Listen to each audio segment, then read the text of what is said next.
Sorry. Okay, let's get started on the meeting. It is July the 21st, 2022, and I want to welcome everybody tonight. We've got we got Natalie's a new member, and looks like Richard Edwards. Richard, do you go by Dick or do you go by Rich or Rick? Rich Edwards. He's one of our new members as well. So I want to welcome both of y'all to our exhibit and commentary night. And we've got what 28 people in the Zoom right now, so that's awesome. We also have another new member. I mean, new visitor too. It looks like I'm seeing here. Oh yeah, this looks like Francis Boyer. No, yeah, this guy named Leon something. Looks like a Muslim. Yeah, we haven't seen Chuck in a while either. So Chuck's been away for a while too. So we got Chuck in here. Well, the Francis Boyer, Robert, you know Dean. Dean's the one who came by the studio for the wedding. And I'm not sure if he can talk here. I'm not sure how he's connected, but he's up in New Jersey, and I've been telling him about the club, and he logged on, but I haven't been able to contact him to make sure to see how I'm assuming he can see us because we can see that he's logged on. Yeah. What's that on your face, Leon? Yeah. What's that on your face, buddy? It's retirement hair. I like it. Looks nice. All right, well, let's get on to the announcements. For those of you that haven't seen the email that I sent out probably a week ago, or actually 2 weeks ago now, on July the 30th, we're going to be doing an outing at the James Museum in St. Petersburg. It is we're going to be meeting at 9:30 so that we can get everybody there. We can't have a bunch of stragglers because if you come in late, you have to pay the full fee. So I'm going to be collecting the $15. They've given us a pretty good deal. Normally it's $20 to $25 per person plus the $5 fee for the docent for the guided tour, and they're charging us $15 for everybody. So I think it's a really good deal. It's the next to last day of this exhibit.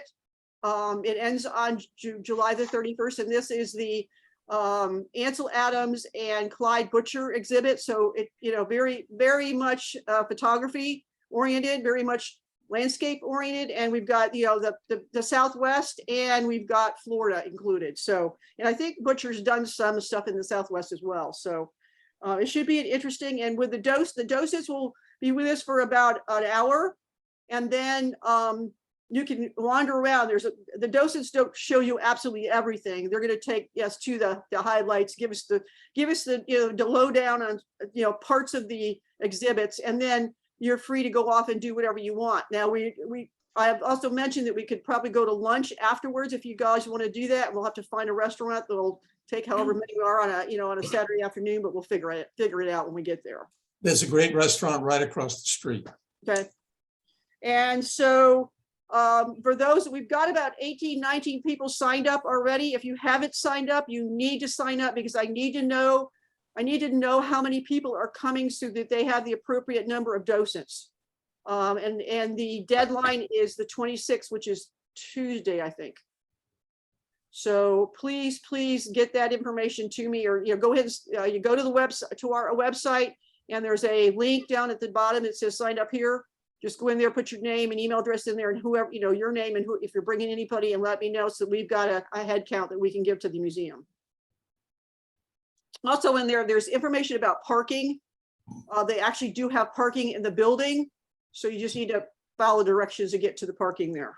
It's on the other side in the back of the building. Yeah. I'm a member of that museum, so I've already seen this exhibit twice. It's well worth seeing. Yeah, good. Yeah, well. When does it end, Lynn? Pardon? When does it end? The last day of the exhibit is the 31st of July. Yeah, okay. That's why we're going on the 30th. And I think that's also why they gave us, most people don't want to come at, early in the morning, and most people don't want to come on the, most of the groups, I'm sure they've been wanting to see it, have been there already. So they gave us a good deal because it was the last day. So does anybody have any questions about that? Okay, let's go on to the assignments coming up. Obviously today's was black and white portraits using window light. The August assignment, we are also talking about that a little bit, is stormy weather. Just be careful, please, please, please don't get hit by lightning or get drowned. September is panorama. So, keep that in mind when you're out shooting the stormy weather as well, because you can make a good panorama using stormy weather. October is ICM, or intentional camera movement. We've had a talk about that previously, which unfortunately we weren't able to keep as a recording, but there is plenty of information out there on the interwebs talking about ICM. There's plenty of it out there, and it's a fun, if you haven't tried it, it's a fun thing to do. I use my phone for a lot of mine, because there's apps like the slow shutter app that's really good at ICM. November is fall colors. So that'll be the end. We do not have any kind of assignment for December, because we don't have a meeting like this in December. So those are basically the last five subjects for the year. In terms of our education nights, next Friday, we're going to be having a panel discussion.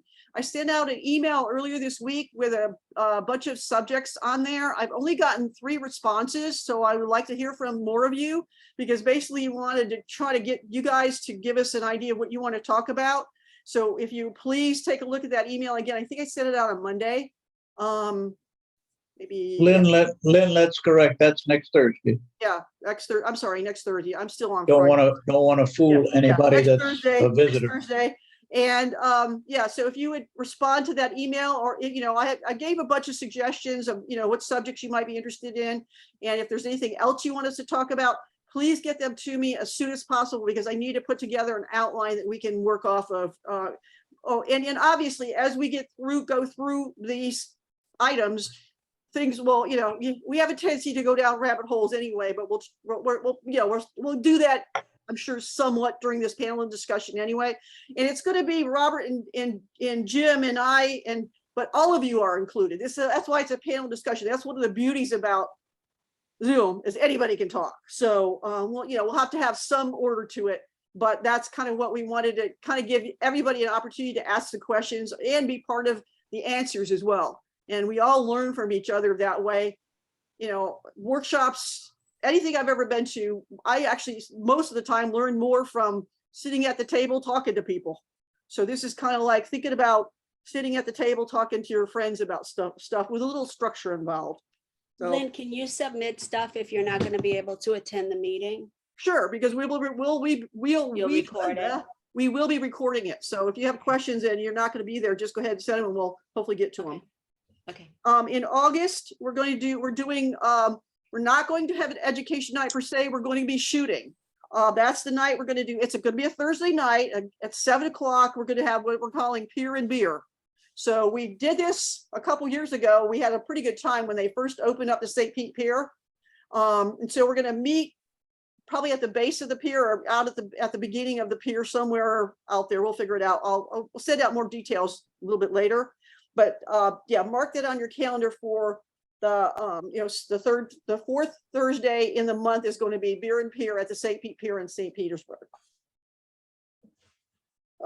September is time lapse, and that's one Jim's going to be doing for us. And then October, we're going to be bringing in another special speaker. Her name is Jennifer Renwick. She's a young photographer who lives out in the Denver area and travels all over the Southwest, or all over the western part of the United States, with her husband or her partner. And she's going to be talking about shooting in landscapes of the blue hour, which can be tricky. So and hopefully we could push her to add in a few more things. She's really interesting. You'll really like her. So just keep those in mind.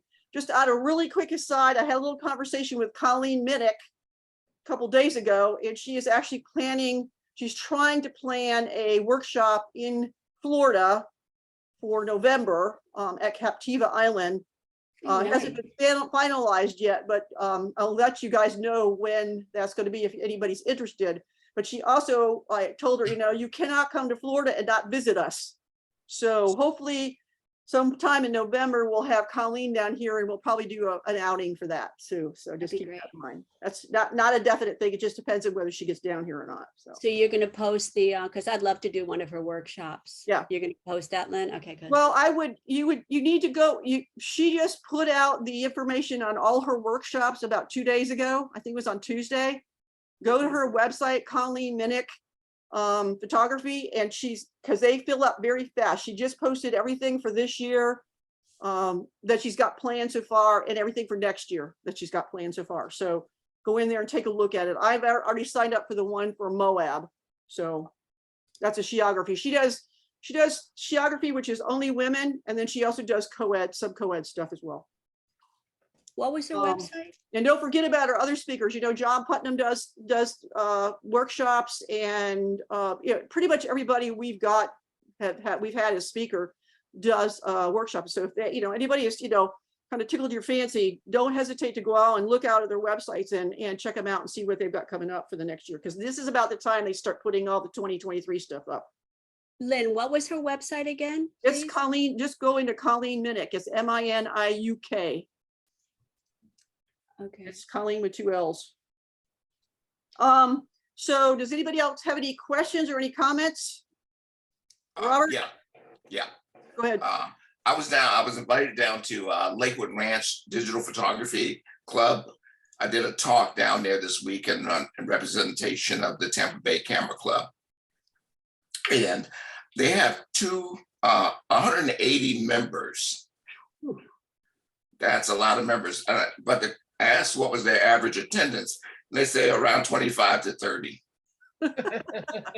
Yeah, so they probably have 180 members like we used to have 180 members. Yeah, well, so what I've come to realize, I've asked that question before, is the average of meetings is about 25 to 30.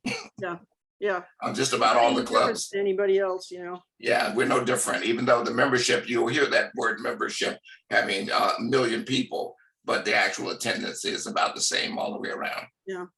And I did this talk and it was well received. And I talked about how great we are as the Camera Club and how that their entire club should pack up and come to where we are. Are they doing Zoom? Are they doing Zoom, Robert? No, they're at Grace Church down there. They have an excellent facility. They had giants like Jumbotron, of which I put up work and it appeared on there on the Jumbotron, but when I got there, nothing worked. Ooh. So I had to revise. My presentation. But once it did work, the first picture they saw was me in a crown, with a crown on my head, smiling back at them. Of course, King Robert. But anyway, So it was a typical meeting. We were represented. That's what I wanted you to know. I can't get her website, Lynn. I'll send you the link later. Jim, anything you Okay. want? Any comments from you? I'm good for the moment, thanks. Did you want to talk about your upcoming workshop?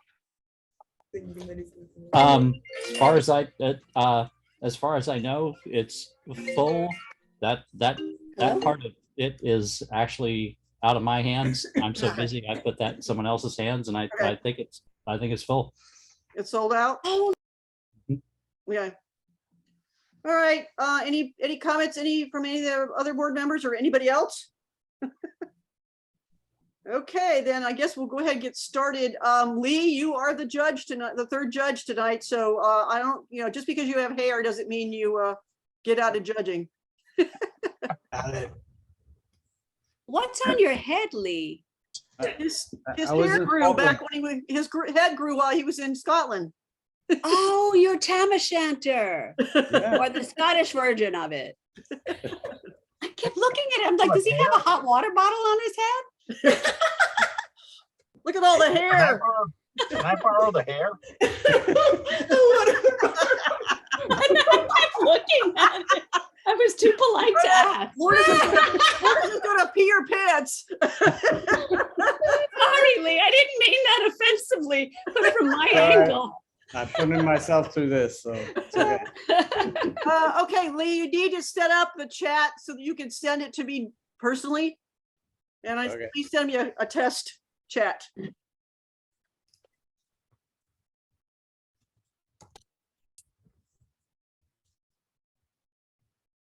Got it. Okay, got it. All right, let me go ahead and share my screen. Now we got Joe in here now. We got 29 people. Woo woo. All right. You tell Lakewood Ranch they can suck it. Yeah, man, those guys Sorry. suck. I'll mute myself. All right, let's get. We're looking at your mail. Yeah, I know. There we are. There we are. Trying to straighten all this stuff out so I can keep track of where everything is. Okay. All right, we have 2 makeup images from June for our minimalism category. So let's do this first one here. This one is called Beach Chair.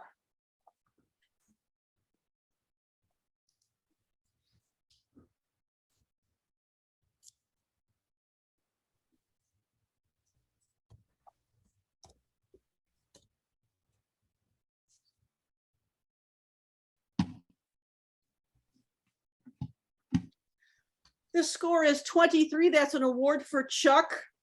And the next one is. Then make sure it goes full screen. Oh, I'm sorry.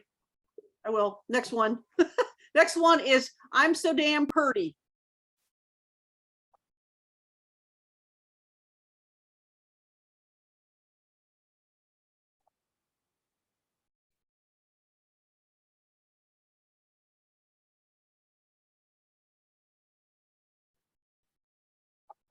Score is 22. That's an honorable mention for Chuck as well.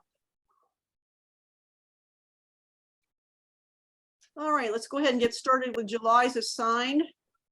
And we have 25 of those, so we'll keep going as quickly as we can. First one is husband's thoughts on participating in wife's camper club assignment.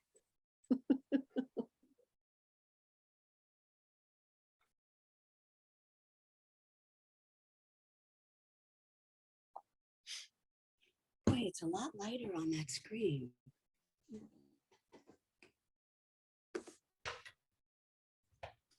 Score is 23. That's an award for Diana. Next one is patient model.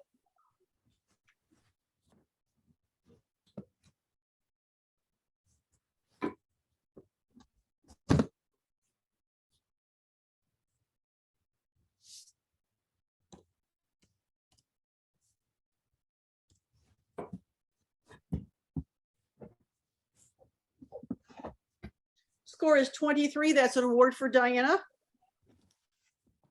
Next one is Western Family.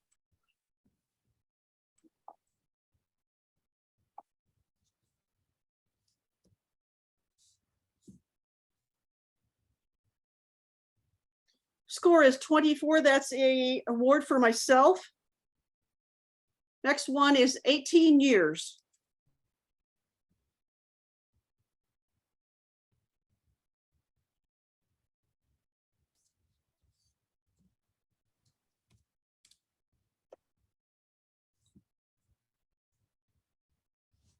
Score is 23. That's an award for Karen Robinson. Next one is Chris.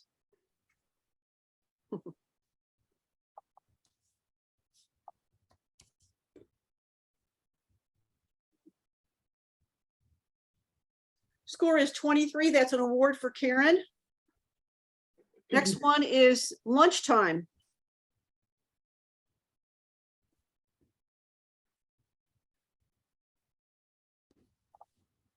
Aileen, can you zoom in on that?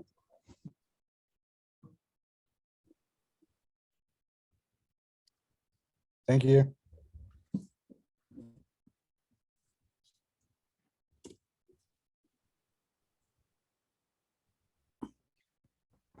Score is 21. That's an honorable mention for Fong. Next one is Lourdes by the Window.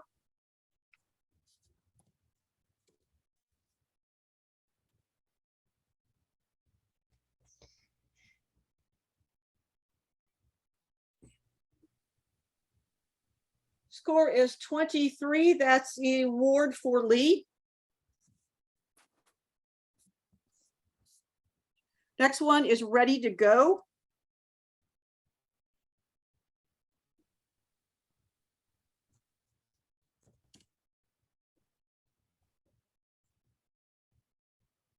Score is 22. That's an award for Natalie.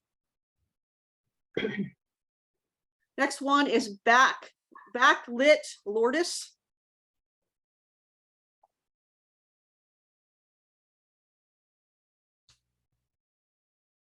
Score is 23. That's an award for Lee. Next one is Backlit Lee. Look at those guns. Woo!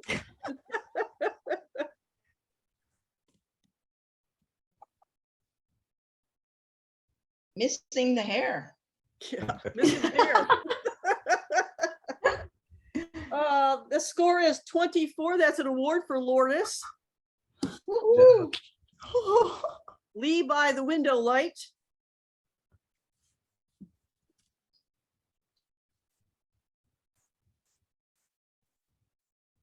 Score is 23. That's an award for Lourdes. Next one is Age is Not a Number. Can you zoom in on that? That's as much as it'll go. That's okay. I was just looking at the eyes. Okay. I just couldn't see them. They look like they're in pretty much their focus. At least the one on the right-hand side is.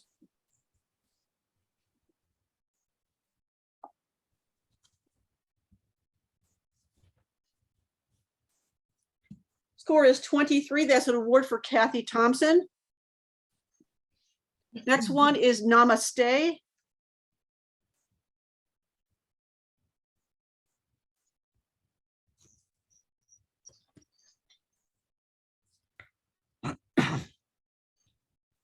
Score is 22. That's an award for Kathy. Next one is Fight Club.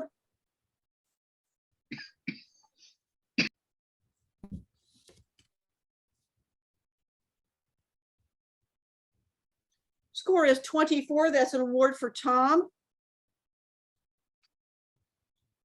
Next one is Ryan.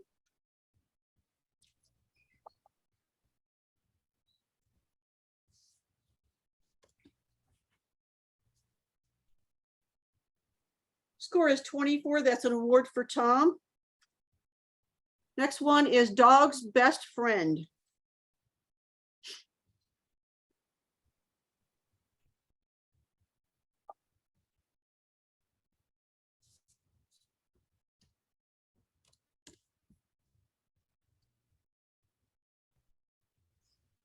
Score is 23. That's an award for Sylvia. Next one is Missy by Natural Window Light.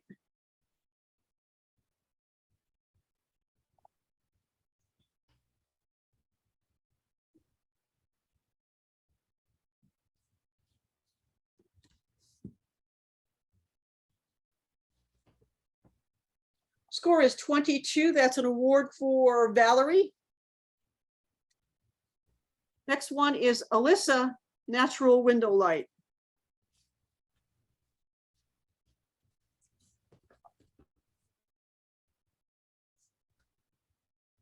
Score is 22. That's an award for Valerie.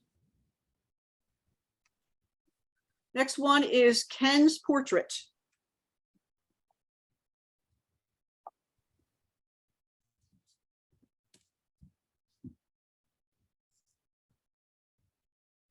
Score is 23. That's an award for Sherry Kelzinski. Next one is Sisters.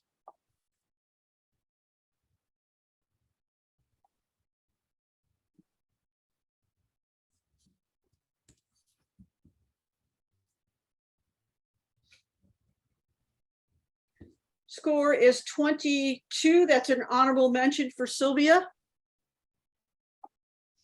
Next one is, Oh, I Want a Hippopotamus for Christmas.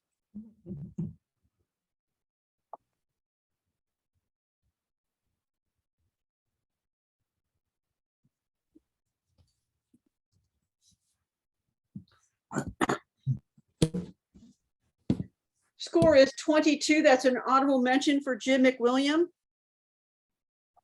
Next one is Dances with Goats.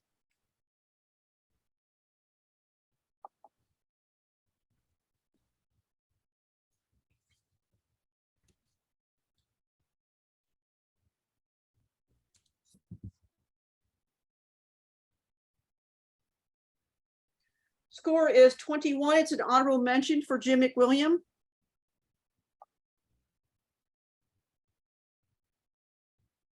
Next one is Junior Beachcomber.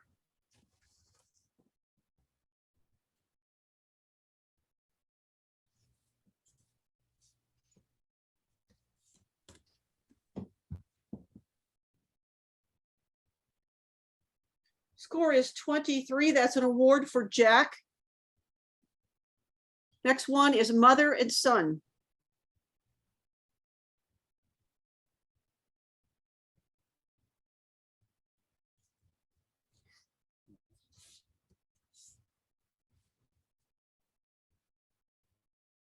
Score is 22. That's an honorable mention for Jack. Last one is Traveling with Pops.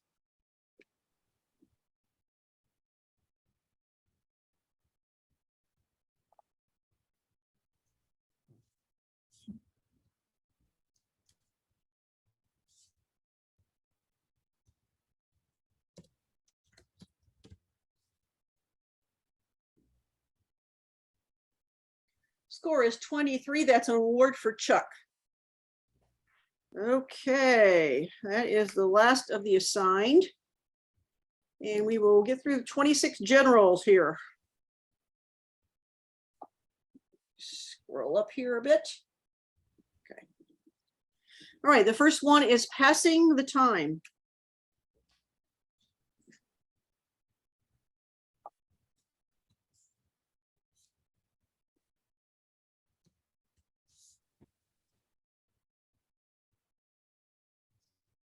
Score is 22. That's an award for Leslie. Next one is Gift Shop View.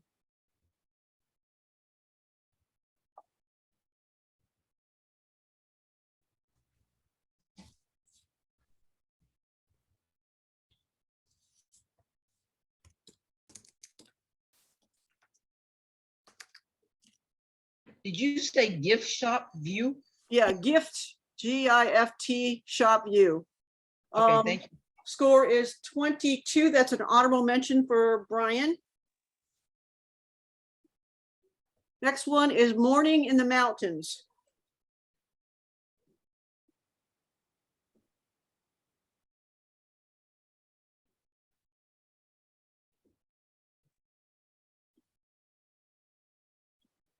Score is 23. That's an award for Brian. Next one is Hawaii Coastline from Air.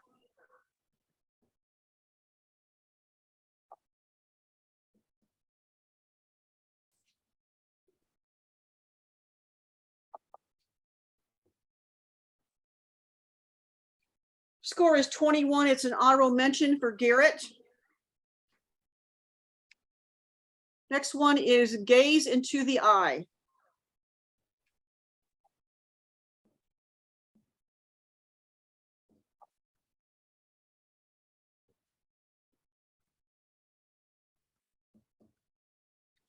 Score is 23. That's an award for Sherry Kelzinski.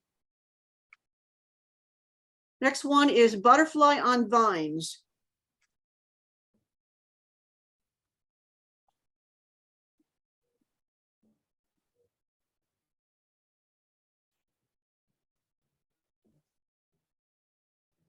Score is 24. That's an award for Steve Zimick.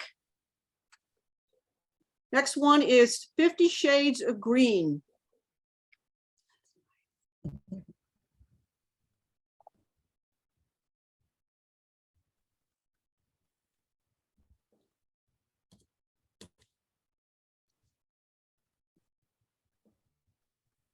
Score is 23. That's an award for Jan. Next one is Knowing Where You Sleep.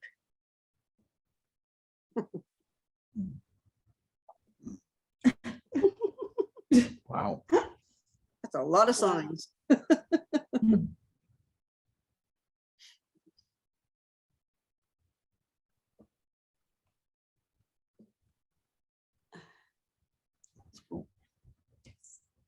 Score is 24. That's an award for Jim Hagan. Next one is Next Year's Sunflowers. Can you zoom in, please? It's as good as I can go. Yeah, it's okay. Thank you.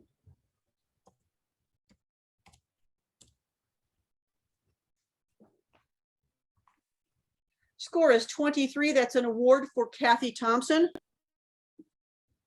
Next one is Union Pacific 119 arriving at Promontory Point. Promontory.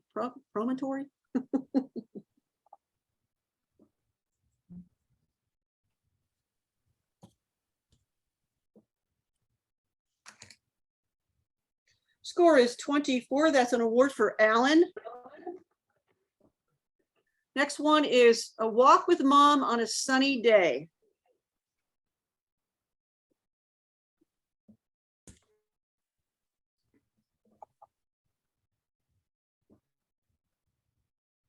Score is 23. That's an award for Lourdes.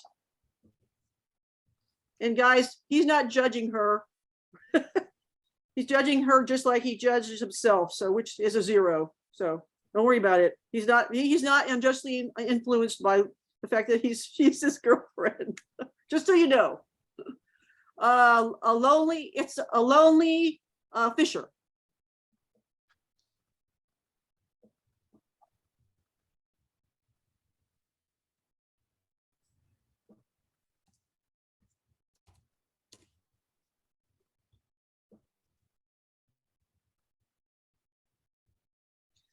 Score is 22. It's an honorable mention for Fong. Next one is Summer Beach. There's more to that title. Summer Beach Cool Down.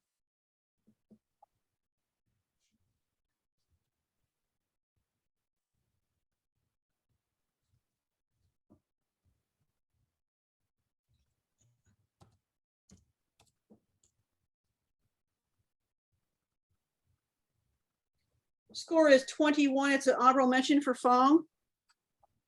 Next one is I've fallen and I can't get up.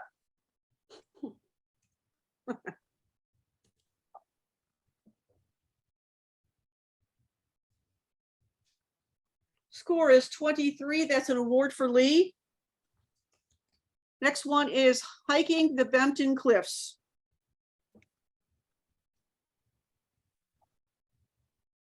And this is infrared.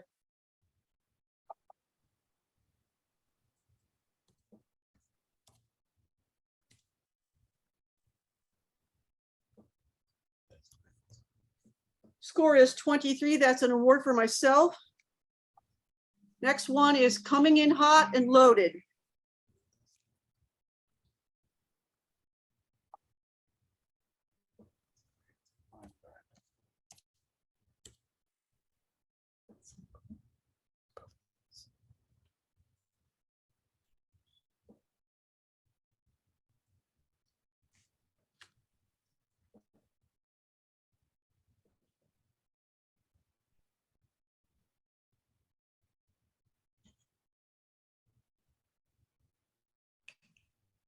Score is 23. That's an award for myself. Next one is Sun City Center Backyard.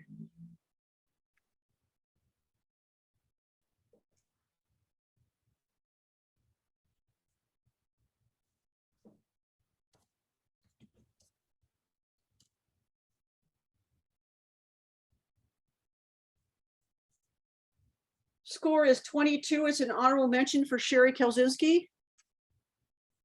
Next one is Crab Dinner.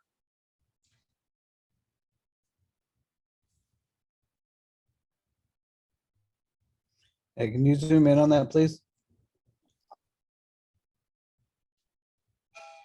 Thank you.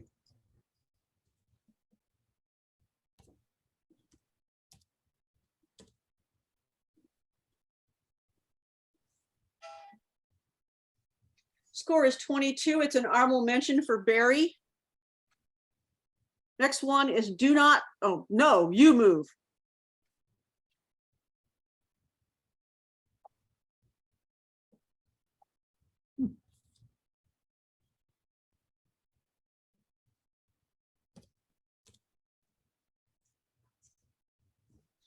Score is 24. That's an award for Leslie.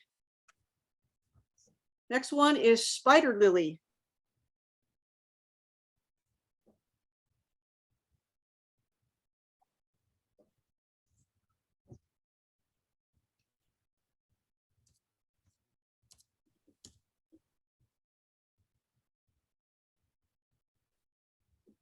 Score is 23. That's an award for Steve Zimick.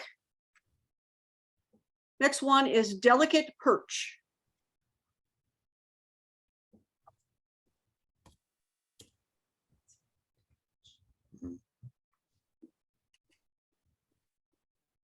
Score is 24. That's an award for Jack.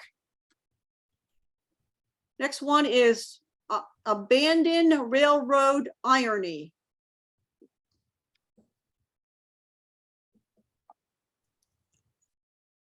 Looks like it's in infrared too.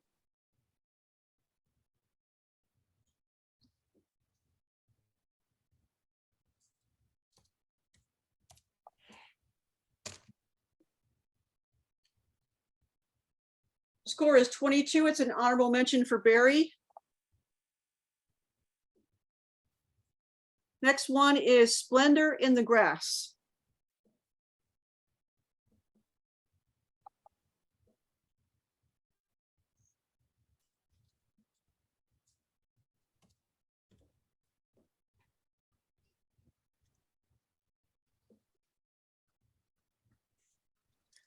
Score is 21. It's an honorable mention for Jan.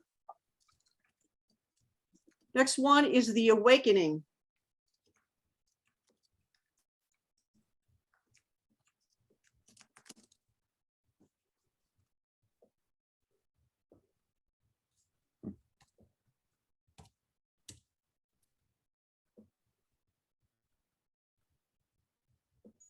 Score is 22. It's an honorable mention for Karen.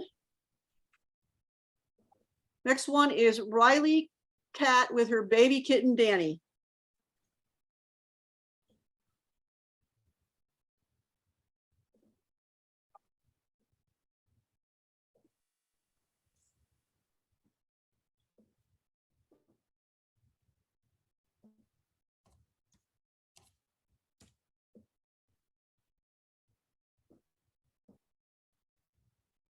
Score is 21. It's an honorable mention for Valerie. And our last one in general is Creating Memories.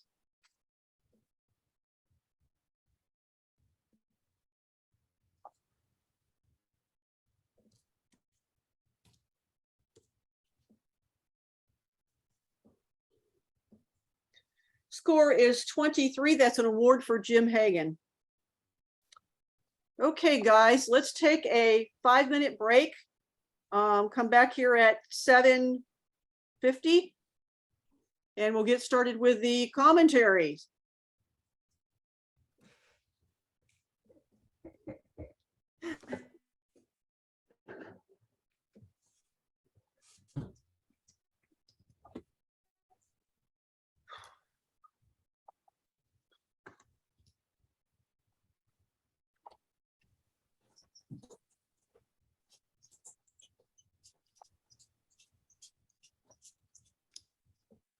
Diana, are you still going out with your family tonight? Yeah, I'm waiting for my grandkids to come in. I'm not sure what's going on. I ran over from the beach to try to get here, so I'm waiting to hear. We might end up doing pizza. Oh. Maybe everything has been in flux because everybody just got back from their long trip. So Oh. whatever. It's going to be a birthday year or birthday month. But I still keep looking at Colleen's thing and I keep getting a website not found. So I would really appreciate it, Lynn, if you send me the Let me see link. if I can find that. Yeah. Hold on a second. Cool. So Jim, you and Robert inspired me with this thing and I join the Strobist meetup club, The strobist. whatever the Strobists are.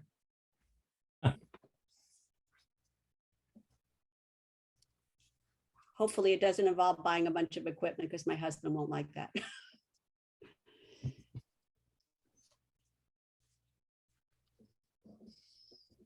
You know what? Looks like her website's down. That's what I thought, right? Oh, wait a minute, Yeah. it's coming up now.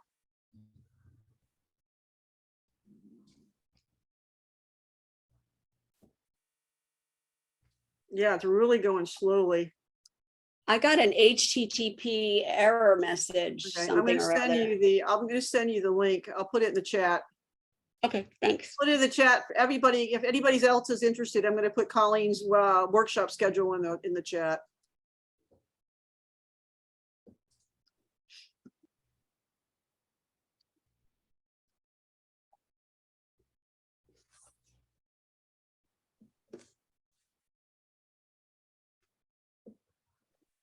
There you go. You might want to try again. I just got it up. It came right up. Yeah, it might have been just down. Yeah, I just sent the link, so you should be able to get into it now. Just use the link that I sent in the chat to everybody. Yeah, it came up. Thanks. Yeah, it might have just been a momentary glitch.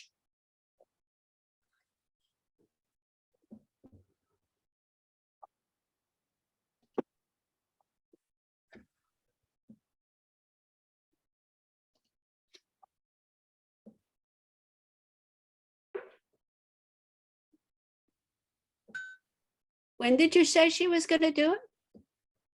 What?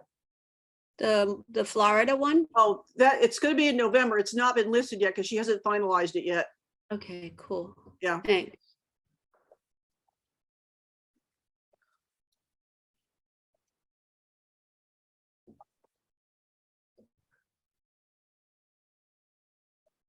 Evidently, she's using somebody that's in one of the camera clubs down in Naples to help her with it. And the person who she was working with had to go to Canada for some reason.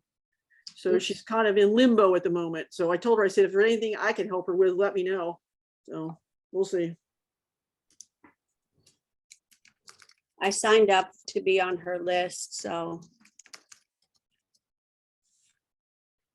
To her newsletter.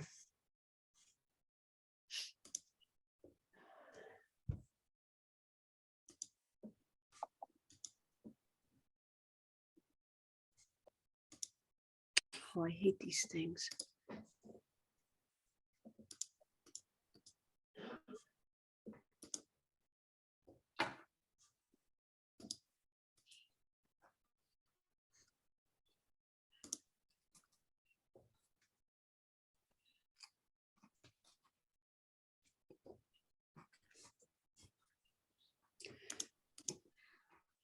So Lynn, how, you went to the Scottish coast, right? To the English coast to do that birding thing? Because I read the report from Denise. You guys had a lot of interesting Yeah.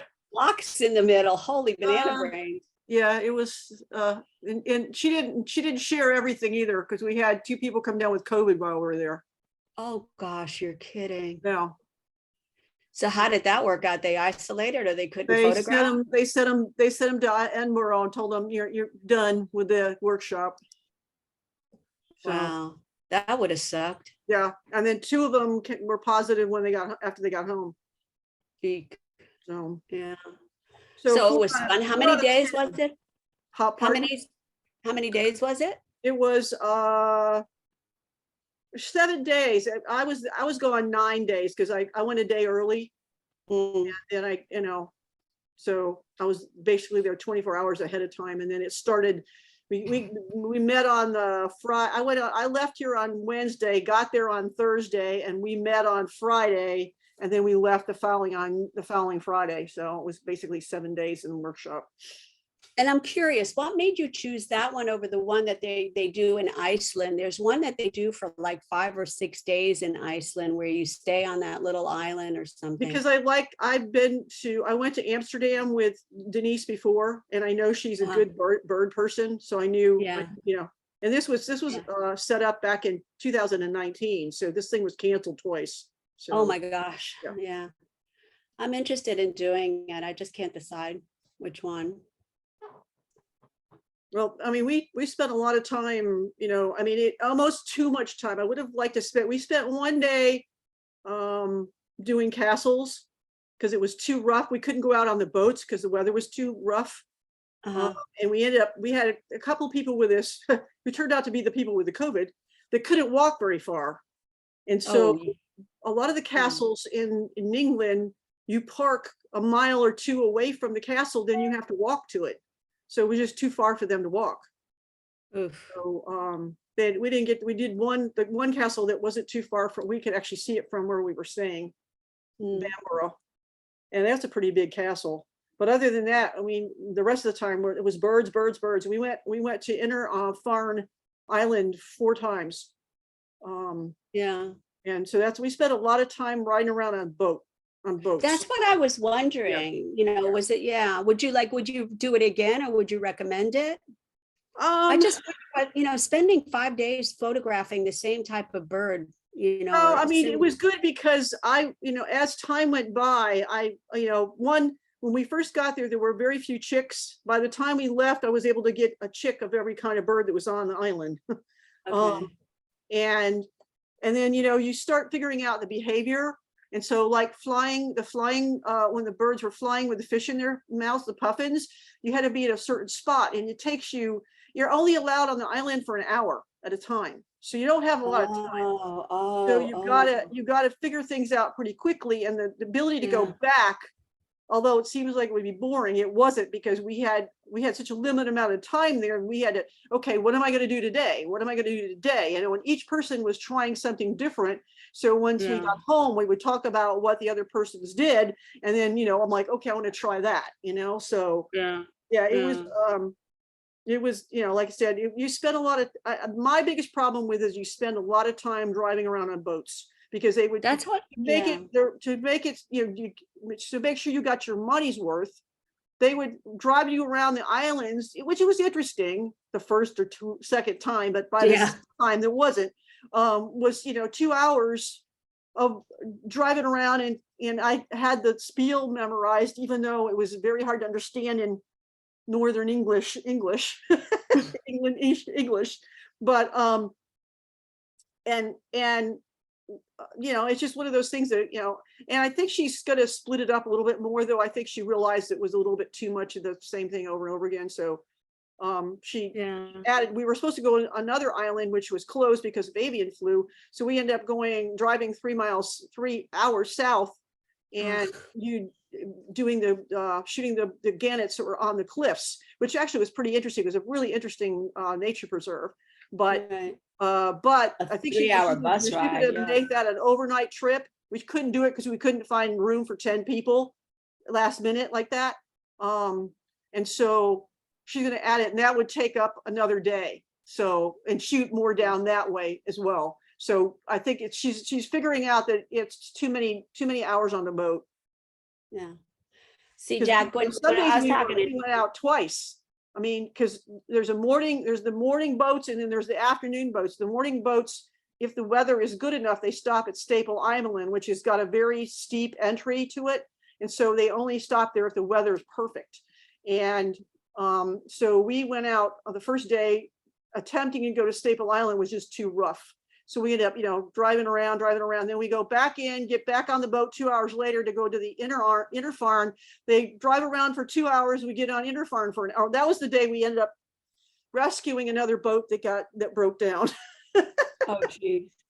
That was the longest day I've ever spent on a boat, because we did the 2 hour tour. Then we did we had to rescue the boat, which we brought it to Inner Farm, and then the service boats came out and picked it up and took it away from us.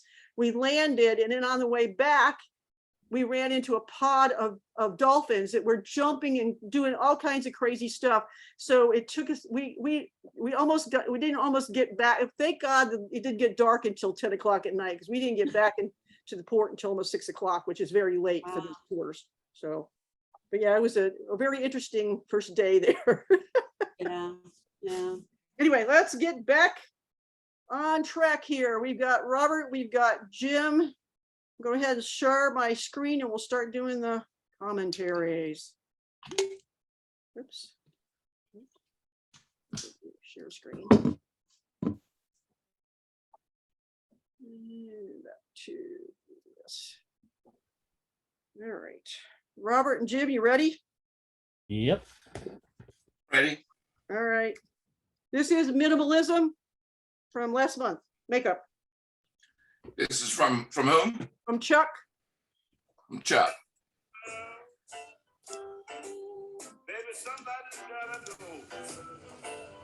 He played Hello? music. Somebody's not Oh, muted. wait, hold on, let me walk away. Can I call you back in 5? Are you at work, sweetie? Okay, thanks. Okay, bye. Oops. Love you. I lost my. Robert, Jim. Okay. Yeah, I was just waiting. Hold on a Okay. second. Lost my screens here. Hold on a sec. What the heck is this thing doing? There we go. There we go. All right, now I found you.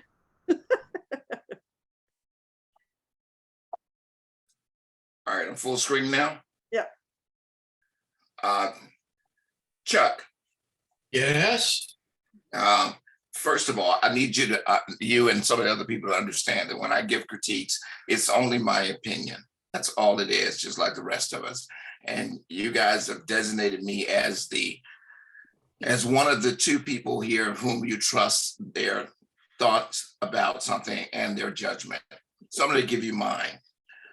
As far as minimalism, you've included 3 elements. Actually 4, but 3 main elements, meaning the color yellow, the color blue, and then the rest of the scene. And what I'm getting here is something greater than minimalism. I know you're looking to say that, I think you're looking to say that this is a lonely scene, but the fact that there's a yellow and a blue, and I'm trying to make the follow what you're saying about this scene, I'm not there. So before you cut off my internet with Spectrum and come over and just understand that I don't have enough here in order to make a statement. Ukraine's second city. The second largest city is the blue. I heard Jim, second what do you have largest to say? city. Jim, What? Jim, you have any comments? Yeah, I'm there with Robert. A lonely scene from an emotional standpoint does not make a minimalist photo by definition of minimalism. This one's stretching to be minimalism. And on that note, if we move to the next one, the next one's not even stretching. It's just not minimalism at all. Beautiful photograph, though. It is a beautiful photograph, but not by any realm is it a minimalist photograph. No, not at all. All right, let's go to assigned. If I could just say one thing to Chuck, you weren't here last month. There were quite a few of us that missed the mark on what. Yeah, Chuck, don't feel bad. We all got whelmed. Yeah. We really didn't understand the concept of minimalism at all. At least in Robert I'm not and alone. Jim's terms. Oh, you were not alone. We heard that comment quite a bit last month. Had you watched the recording before submitting your makeup images, you could have had a leg up. That would include you in. Okay, let's get on to this one. We got a lot to get through here, guys.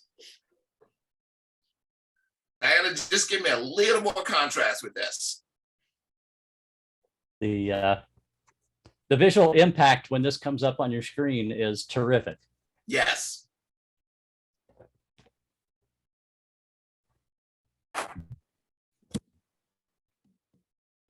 Like that? Well, yeah, a little more contrast in there. And Whoa, that's pushing it, but I'm with it. Okay, Yeah. He's not that dark. but it's Yeah, there. look The, for the hum- dark the and humor in it, the composition in it, the play of the hand being very strong, the tongue out. It's there. It forces you to look at.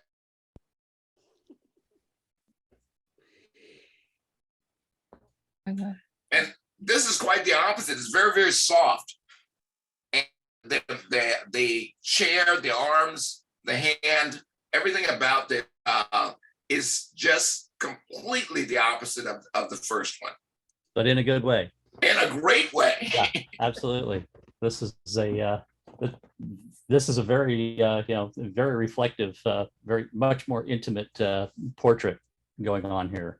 Very well done.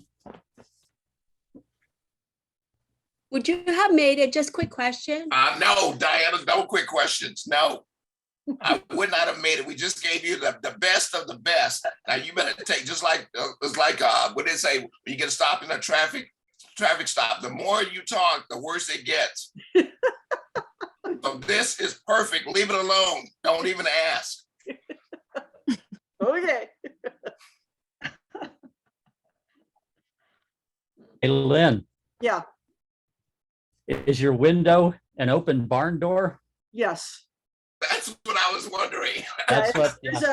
There's a black background about 10, 15 feet into the barn. And then they just brought the horse in. Obviously the horse is like 8 feet long, so you've got to have some space behind them. And then they brought the horse into the barn, and they're facing the north. So when you talked about in your talk, I listened to the recording, and you talked about using a garage door. This one came to mind. Yeah, they're facing north, and on the left side, it looks like it's is it like pretty much exactly right at sunset or sunrise, and that distant sun coming through the barn doors. It was an overcast day. Okay, then what's the source of the hard light and the very distinct hard shadows if it was overcast? Because I'm looking in everybody's eyes, and it looks like I see the sun setting on the horizon. What's that? I see in everybody's eyes? This was several days, so it might have been there was sun that day. It looks like late in the afternoon. Look in the woman's eyes. Look in the horse's eye. It looks like the sun is on the horizon. Yeah, you're right. At sunset. And look at the hard shadows, falling on it. That doesn't happen in overcast. Yeah. It looks like it was, pinpoint sun on the horizon shining through the barn door. Are you saying his barn door is open? Yeah, you have one little spot of white up on the backdrop. Yeah, no, I just noticed that. I'm like, I don't know where the heck that came from. I'll have to get rid of that in the picture. Mm-hmm. Very nice. Very nicely done. Great pose. Hey, Lynn, are they standing on something? No, they're just in the barn. He is a really tall guy. Oh, I was going to say, I thought it was a lot taller than that. Yeah, he was really tall. Okay, sorry.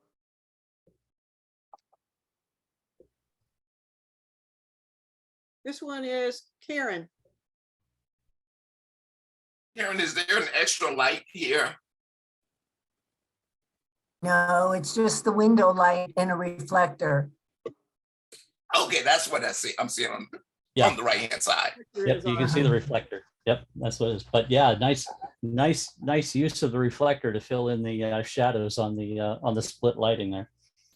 Mm-hmm. Although I find the next image a bit more age inviting. Yeah. Is that sly, smirky look, like I don't want you to do something. And I enjoy the lighting a little bit better here. Mm-hmm. There's a little more personality coming through as far as portraiture goes in this one. I like the fact that there's a little light here, like almost like Rembrandt lighting. Yep, exactly. Yep. So Karen, this one is a bit more successful. Mm-hmm. Okay, all right. No, unless Karen is a lot more successful. I like the eyes in the other one.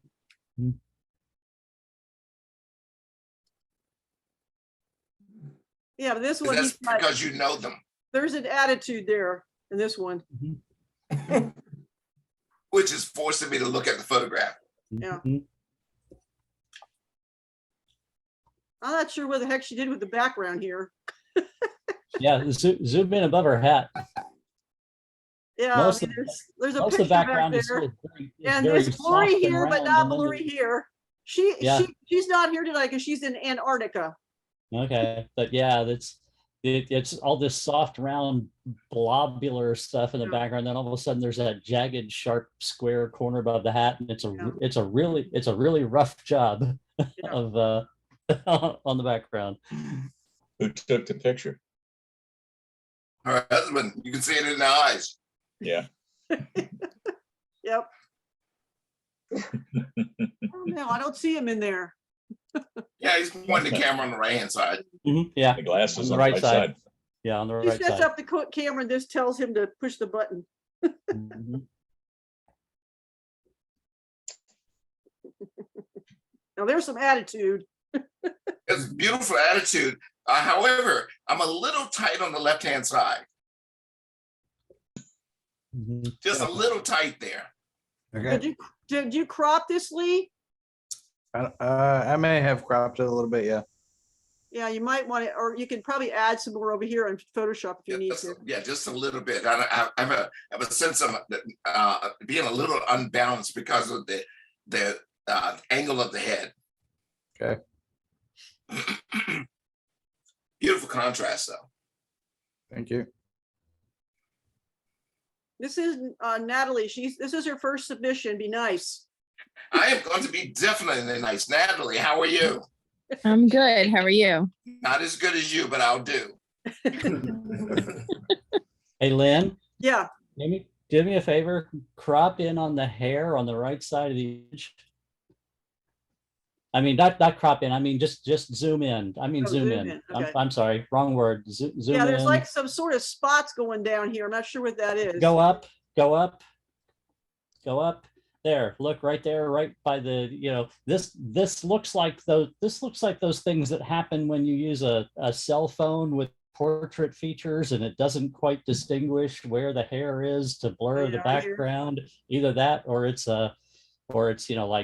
just not painted with brushwork or masking in Photoshop. This looks like those cell phone filters that attempt to blur the background. Right here. Mm-hmm. All right, I want I want to know, Natalie, what type of camera use is this? My phone. I didn't have a chance. It's my phone. I didn't have a chance to get anything with my camera this time around. I was rushed in getting it in. All right, now Natalie, I want you to know here we're easygoing, so you don't have to rush. Just get it here by Wednesday. I mean, Tuesday, or whatever day Lynn tells you to get it by. And no pressure, no hurry, none of that stuff. But a couple of things I would like for you to consider, though. Okay. Whenever you are shooting people, consider all four corners of your background. Okay. Got fan going up here or light. Mm-hmm. And yeah, you just need to. And then I'm not sure what these spots are. They might have been a reflection in the camera on the leads of the camera, or it could have been something coming through a window or something, but I'm not sure what these spots are here too either. It's from the blinds. The holes. That looks like a pattern from blinds. Okay. Yeah, that's what I assume that could be. And in your phone, there are apps that you could use to erase these things as well. So Okay. yeah, even I mean, I have the Lightroom and you can put in your phone actually has the ability to erase them just like I can do here. Like if I went in here and it has that, and you can just get rid of it just like that. Okay. Okay. Okay. Natalie. And so just to minimize the deterrence from the image itself. Say that again. And just in the purpose of deleting those things which I think are interesting, add interest, but trying to minimize the image, the clarity to that. Natalie, I'm going to take a little bit of time here. Okay. All right. And I want you to know that I am on your side.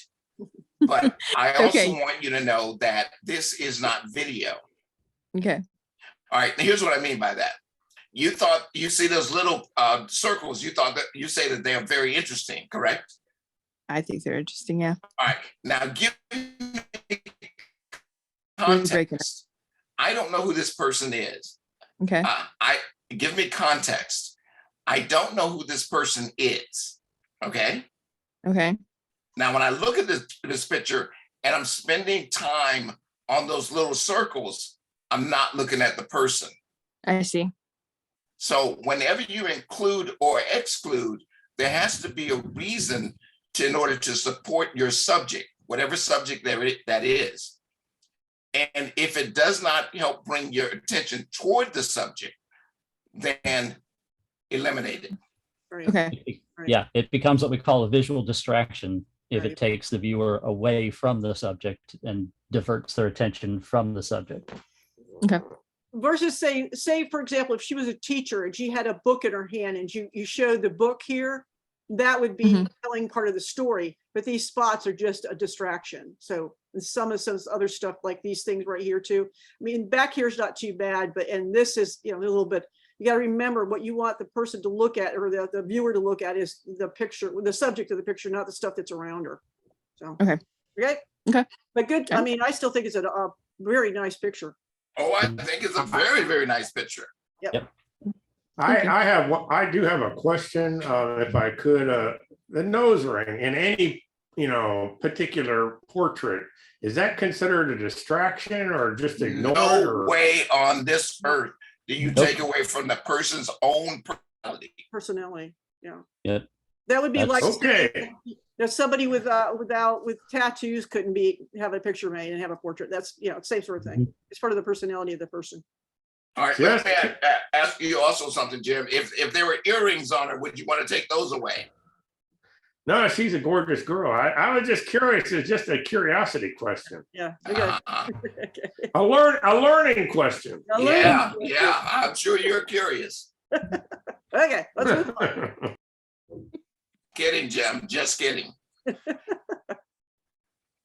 I'm going to tell you right now. Lee, you shot this photograph. I did. Go to the next photograph for me. Lourdes is a much better photographer than you are.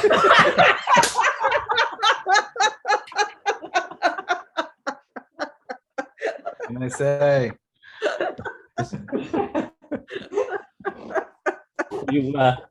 Have you been looking at Egyptian tomb paintings, Lee? Good one, Jim. That was a good one. Gotta have more than a pose, Lee. Yeah, I hear you. And you go to the next one. This person is saying, wait a minute, hold it. This person is saying, this is how I see this man. Go back one. Oh, okay. Sun's out, guns out.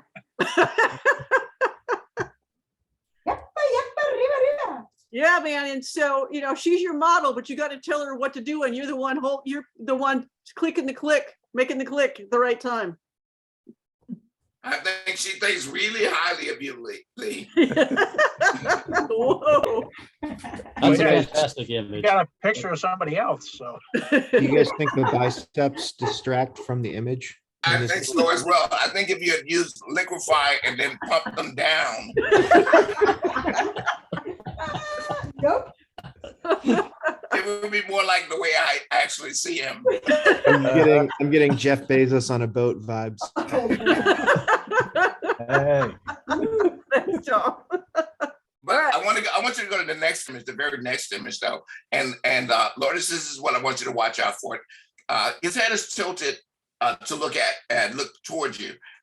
And you're using a very shallow depth of field. Look at the left eye, camera left eye. And you'll, zoom in on that left eye. And you'll see that it's completely out. Now scroll up and down on that side. I was distracted by the out of focus view. That's exactly my point. Yeah. That's where I'm headed. So if you're gonna do something like that, then do it more straight on so that the entire across the face becomes much more of an in focus than a sharp angle that is turned to give a very, very, very delineation, steep delineation of the focus. Yeah, and she's using an f1.2, so that's Right. why very little depth of field. Correct. So it does not work here. The look is good, but the depth of field use of the aperture is not. Got it. And just a little more on the right-hand side as well, a little tight on the right-hand side.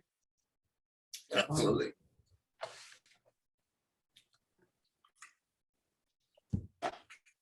Now this light, I was a little confused by. This is Kathy. Kathy, how many lights are used in this? Kathy is here? I don't think she's here. Oh, she was. Okay, the reason why I asked that question is because go to the next photograph. You see that shadow behind? Yeah. I'm wondering where the light source is coming from. And generally when it comes through a window, it usually doesn't have that. And I could be wrong about this, but I generally don't see that type of shadow, especially as it appears across the nose camera right. So help me understand this. Jim, I'm really want to know what you have to say about this.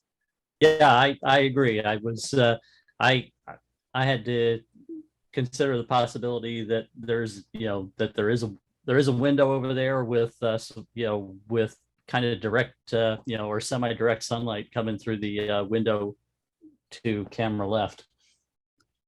Yeah. It does kind of look like there's a window. You can see in her eyes there. Right. On this photograph, yes.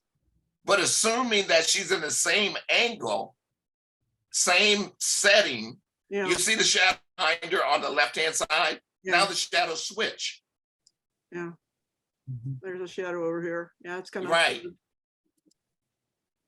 Okay. And then it switches.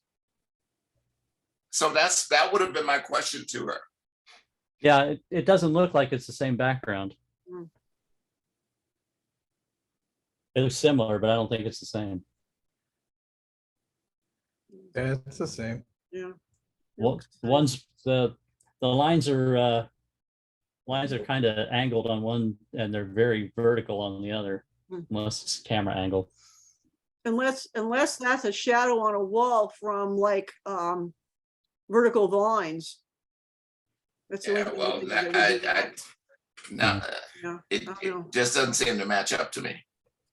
Moving on. Okay. I want to know whose photograph is this? This is Tom's. Tom, did you bring a photograph in here of a fighter before? Yeah. Yeah. Probably. No, probably about it. You brought one in here. Yeah. And you got hammered on it.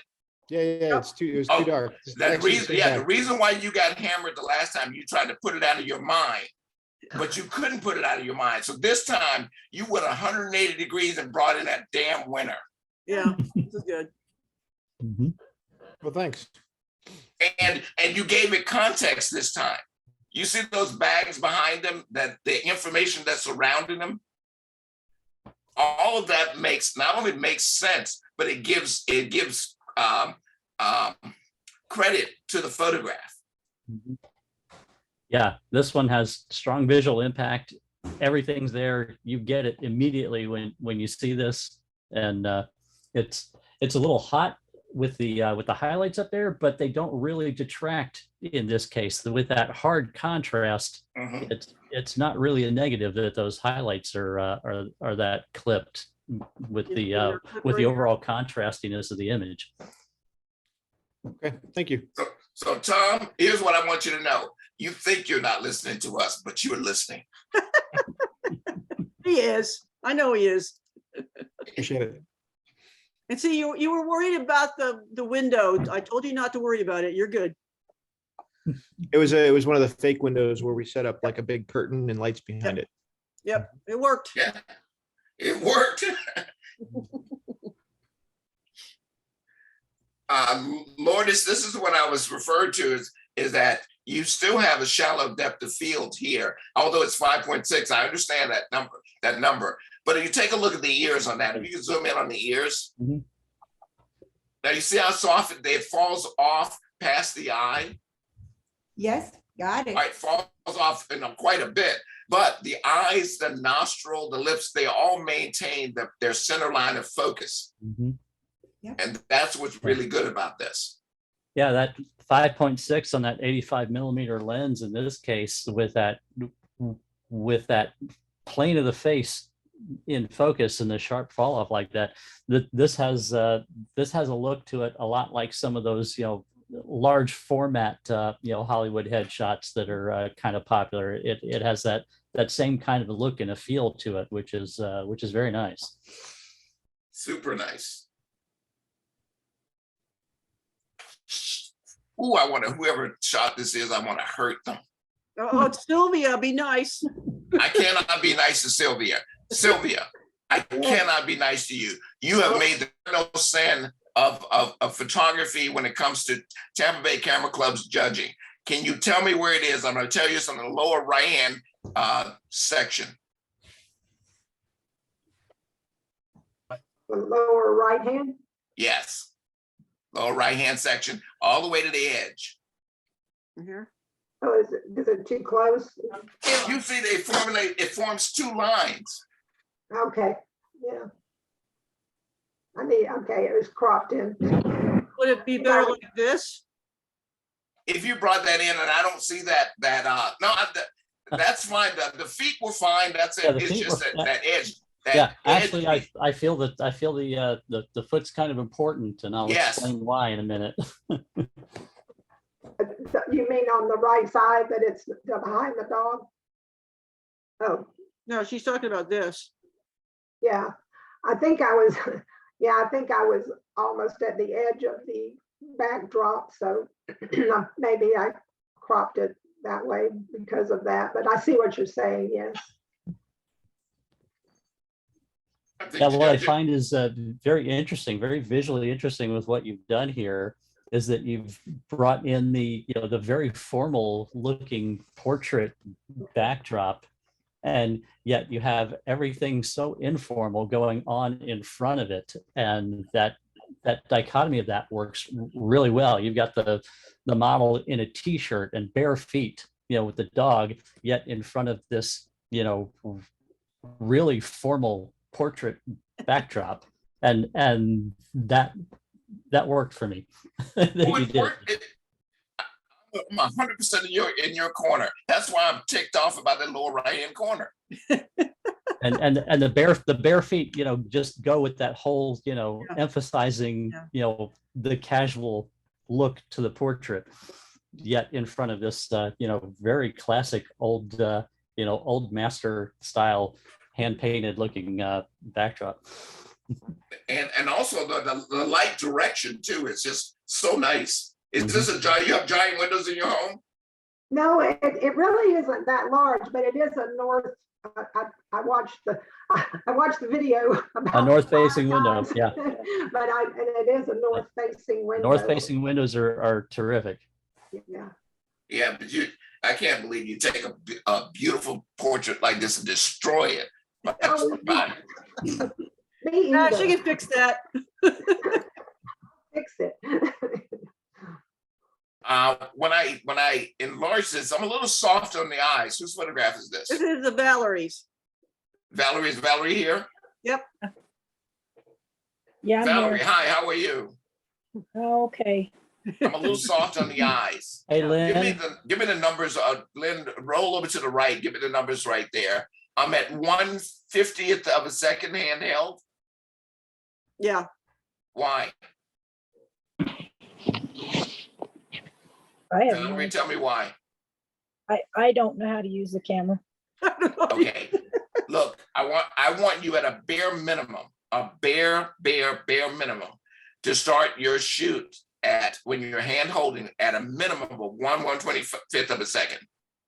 And preferably 1/160. And Jim is about to tell you something else. yeah, and you achieve that by adjusting your ISO, which you see was at 100, go up to 200 or 400, and then you'll have the shutter speed you need. Yep. I don't know how to do any of that. Hi for a Zoom lesson. I artistically, I have a question. I find it interesting, and it makes me, question things artistically as to what's the story that you're telling with summer clothes and sunflowers in front of a snowy winter scene. I just was looking for something that I have on hand. I don't really have much, and I was working in a really tiny space. And then I went to my mom's and I put that on the back of her window and had a north window facing towards. So just basically all I had at the time. I'm going to suggest if you want to recreate and shoot by this window again, that the model right now is kind of 45 degrees, to camera left. Just rotate 45 degrees the other way, because right now the window light is shining all on the back of her arm, which is now becoming the brightest part of the image, and your eye is going to the back of the arm as opposed to the face. But if you just spin the model around, angled the other way toward camera right as opposed to camera left, now that window light is going to all come in on the face and everything and be where you want the light to be as opposed to on the back of the arm. Okay. Yeah. You just need to be more into the light. Okay. That's brand new for me. Never done it before. It's a great first attempt.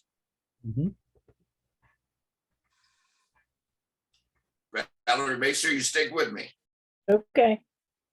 If you leave me, I'm going to hunt you down. Hey, Lynn. Yeah. Can you hit the letter I and then make the words go away off the picture? Yeah. One more time. Yeah, there you go. Thank you. Same situation here. Your numbers are a little low. Yeah. What kind of camera are you shooting with, Valerie? A Canon 5D. Okay. So you do have the capability to making changes on these. We just need to get you trained on that, guys. I don't know anything. I just point and shoot. I've been doing it for. My husband's tried to get me to do it for years and years. I've never had classes. I don't know the first thing about it. So just a little bit, I think a little bit more contrast here makes this look a little better.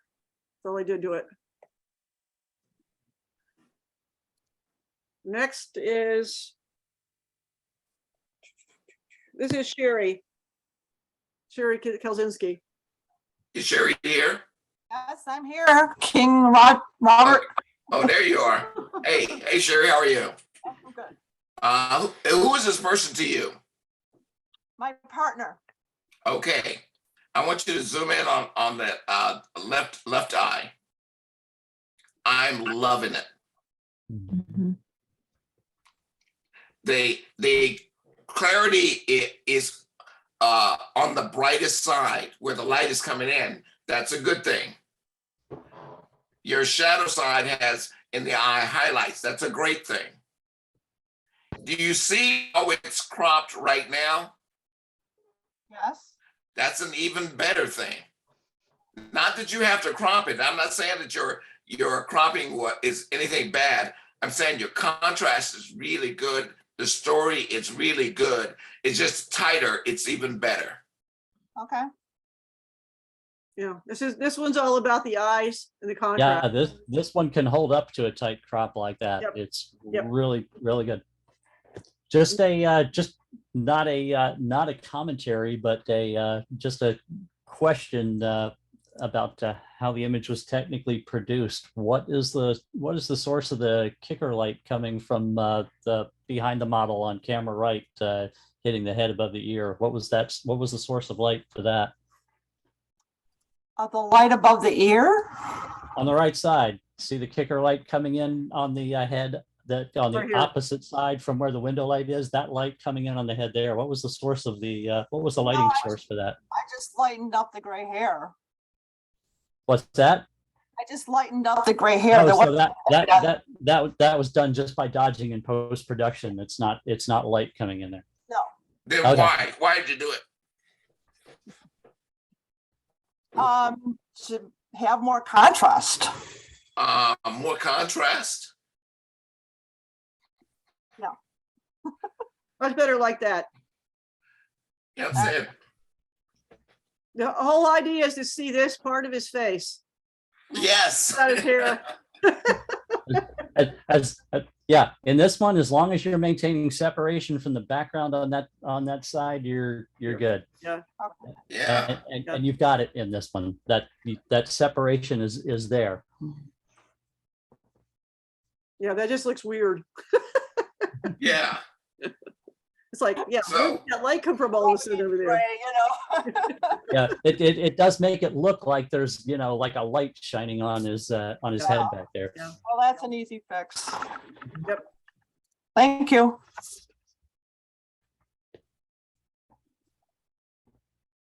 This one is Sylvia.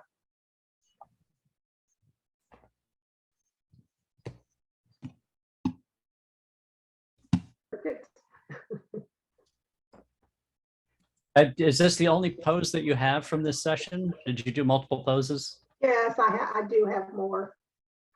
I'm curious, do you have any where they're they're reversed as far as who's behind and who's in front with with that, if they were just switched in their positions? I'm only saying that because there is a lot of the model on the right. There's a lot of arm coming in there that a shift in position could change that. There's so much skin there that it kind of takes away from looking into the faces because of the the light tonal value through all of that. Yeah, that's just this is my first attempt at anything like this, and I loved it. It was fun. But yeah, it's just my inexperience. Yeah, if they had if there even a reversal where the model with the shirt sleeves on closer to the light, things would have been more more balanced without that large bright area on on one side there.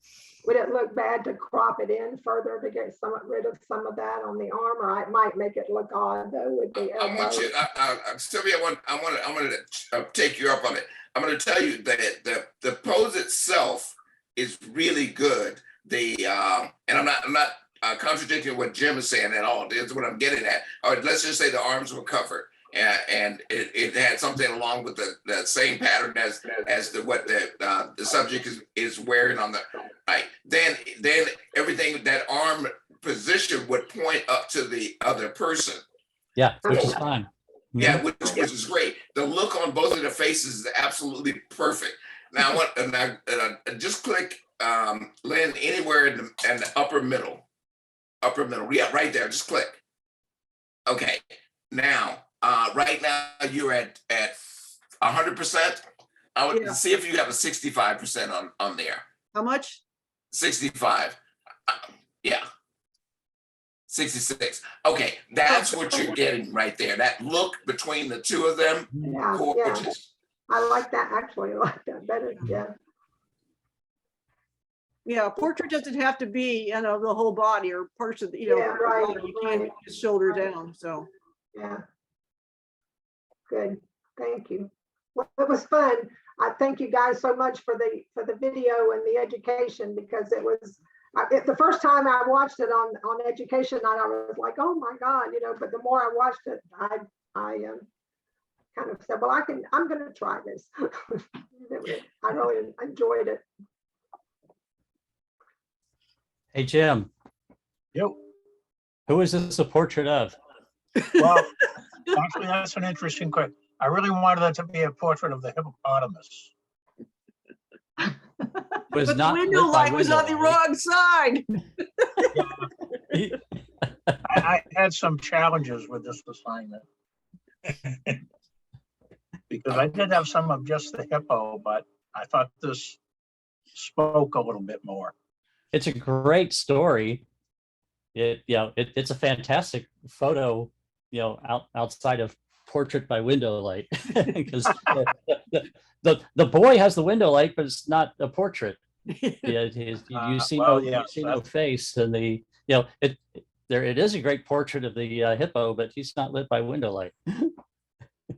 Now that leads me to a question. If you do a portrait, say like this, does the face have to show? There is a reason why the face isn't showing, because it's all about the hippo right now. Right.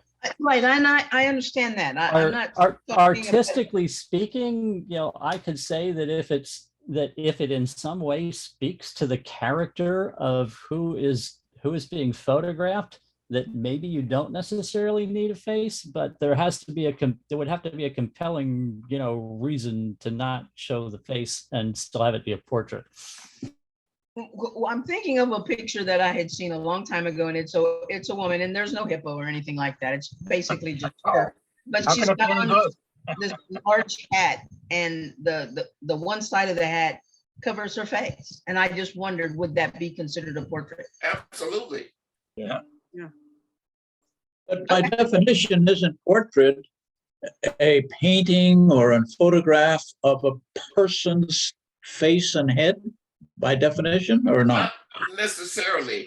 A portrait is an interaction between character and a photographer's interpretation, or an artist's interpretation of that character. Yeah, so you look at some of Picasso's portraits. They don't really have faces. They have faces. They're just all over the place. Yeah. They're not. Hey, They're not. Seeing some lightning outside. Get our cameras ready. Yeah. So Jack, we got a lot to cover here. Yeah, I know we have a lot, but Jack, does that help what I said? Yeah. I still have a big question mark. Okay. Looming around, but that's okay. We don't have to settle it tonight. Well, it says here, a painting, drawing, photograph, or engraving of a person, especially one depicting only the face, head, or shoulders. So that's what I mean. It said especially when. Doesn't mean that it has to. Yeah, it's an interpretation. Like I said, I was just asking. I didn't know. Yeah.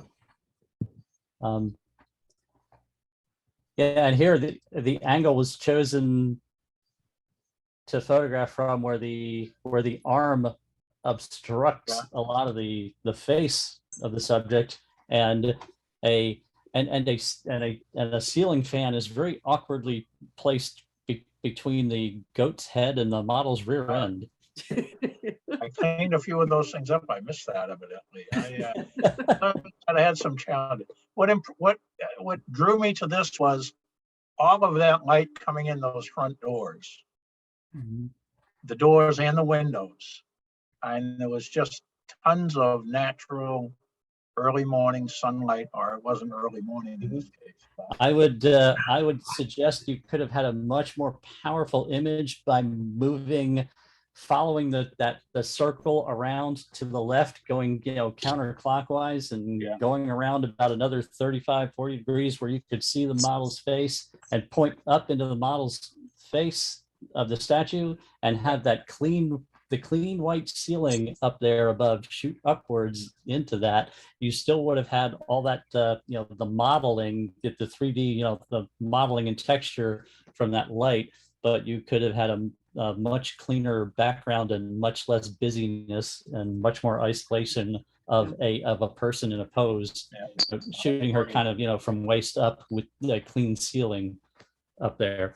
Yeah, you might not have been able to get the goat, so you'd have to put a different title in there. This was supposed to be of the goat. I seem to be in an animal phase here. I agree. Thank you. Okay. This is Jack. Jack. Yes.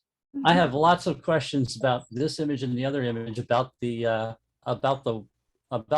window light. I see two small hard light sources in both photos, was this photographed in between two portholes on a planet with two suns? No, I don't know how. I'm just really curious as to how the window light is producing such hard light and it's coming in two directions. Well, let me tell you what happened here, and then maybe that'll help explain. Yeah, because I do have questions. So yes, I am curious. Okay. The day that I had scheduled this with Aaron and Andrea, when we started, it was storming outside. And so what I did was I took a soft light and put it in front of the window and used a soft light to augment what little bit of light was coming in through that window. So what you're seeing is a window and a soft light in front of it, so to speak. And the soft light was a 30-inch soft light. So when you say soft light, do you mean soft box? Yeah, a soft box. I'm sorry, a soft box with a continuous light source inside. Let me say this: is the continuous light source closer to the subject than the window is? Oh yes, of course. It's in front of the window. It wasn't outside the window. Yeah. Then what you're lighting your subject with is that light and not the window. The window is acting as a fill. Well, the window was bigger than the soft light, but the soft light was augmenting it in the middle. In other words, the window is approximately 6 feet by 8 feet, but there wasn't a lot of light coming through it. Now they're in. All right, let me go over to slide your cursor over to the side, so to the right hand side. So what I'm doing is at 6,400, 1/125th of a second at f2.4.2. 4.2. I'm sorry, 4.2. Okay. Right now, what I'm seeing is your artificial light is lighting the subject. Well, the ratio of the power intensity of the artificial light to the window light is such that, as Robert says, the window light might, is probably just barely creating a little bit of fill. Well, I'm not trying to be difficult when I ask this question. Please don't take offense at it. But when I was caught with that situation, I thought about what you all did with the window that you created in your office. You took a light and you put a screen in front of it, and you created a window. Yes, but where was the light in relationship to the screen? Well, the light source was behind the screen. Yes. Yes. Okay. So that's why I asked. And it was and it was about 6 feet by 8 foot of material, in front of lights that were behind it. So what I did was different situation. You have a very small. You have a very much smaller light. Okay. And that's what we're saying. It very much reveals itself in this photo that we're seeing a small artificial light and not window light. And now here's the solution to that. Had you gone outside and placed that light outside and let it come through the window. It was raining. Now, this is what I'm saying. This is what I'm letting you know. Had you been willing to risk electric shock? No, my point is that had you put it outside and let it come through the window, the light would have been just as concentrated, but it would have been adding to instead of overpowering. I see. Okay. Well, all right. Like I say, it becomes obvious to look at the photos that we're seeing something that's being artificially lit. We're not seeing the window light is not showing itself as being window light. I accept that the major light was not the window that day because of the situation, and I thought I could mimic what you all had done with the artificial light that you used in the video, and I guess I miscalculated. I didn't mean to be deceptive in any way. I'm being quite frank. I get that. And as these are very nice portraits, by the way. Yeah, you did a good job. Did a good Well, job taking the portraits. Absolutely. I'll take whatever kudos I can get, but but again, I emphasize I was not trying to be deceptive in any way. I was simply trying to reproduce a light source where there wasn't light coming in, sufficient light coming into the window. Yeah, if there's any way you could have like taken those, if there's shears on the window and then held them in front of the Well, light. The soft box has a shear in front of it, plus it has a reflector within it. But it's that becomes, that's what I mean. That becomes a light source. Yeah. Well, I grant you that the major light source was not from the environment, not from the window. It was from this softbox. Yes. Weren't you in the service? Weren't you in the military at some point? Are you asking me, sir? Yeah. No, I was too busy going to school. Okay. I was going to say, if you were, I thought you said you were in the service one week, and I was going to say, if you were trying to be deceptive, you'd be better at it. Wait. I'm not. Did Tom just do that? And that applies to you too. No, I was in the military, and I'm very deceptive. Right, that's why I said you'd be better at it. You wouldn't get caught. I learned at a very early age I wasn't smart enough to be deceptive. Jack is very straightforward. All right, guys, let's move on. This is Chuck's. And if nobody knows, that's Yoda and Guru. Baby Yoda. And what is this lit by? It's lit by an east window. And I took a disc reflector and curved it around to cover the right side. Now, how is the fog created? That's a cover up. The way I had to anchor them to keep from falling over every 2 seconds, I wound up duct taping them to a box. And then I put a piece of tissue fabric in front of them, and that didn't do it. But the fog is what? Brushed. Brushed? Yes. I don't understand what it means by brushed. He brushed it in. And Photoshop. Yes. Okay. Give me a square on this. A square crop.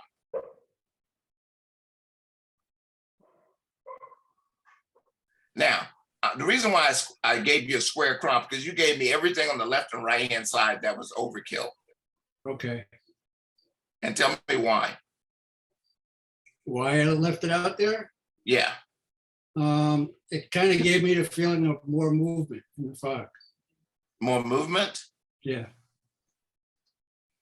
Okay. Chuck, you know, I was gonna give one of my jokes on you, but I can't do it because it wasn't gonna come out right. Yeah, I'm taking the highlights down on this, and then it kind of gets, and it's really yeah. I see the smoke and all of that, but I had a lot of room on the left and right hand side that was not necessary. Okay. Takes us away from our yes. picture here. Got it. Okay. That is it for the assign. Let's go to the general, and we got 26 to get through, so we need to move along, guys. All right. This No is worries. This one is Leslie's. Leslie's. Now I'm going to tell you, Leslie, I see your story building. I'm just not quite certain it's complete yet. It's almost there. And what I mean by almost there, well, what would it take in order for it to be there? You see the way the two hands are coming together, the upper hands and the lower hand? Yeah. At some point, if the lower hand is doing something different than the upper hand, meaning it's picking up something, there would be a little bit more attention to it. I don't know what that is, but in this photograph, you are almost there. Yeah, if he had the domino in his hand, probably, as he was setting it down. But you see those two hands, upper and lower, how close they're coming together? Right here. Yes. That's my difference.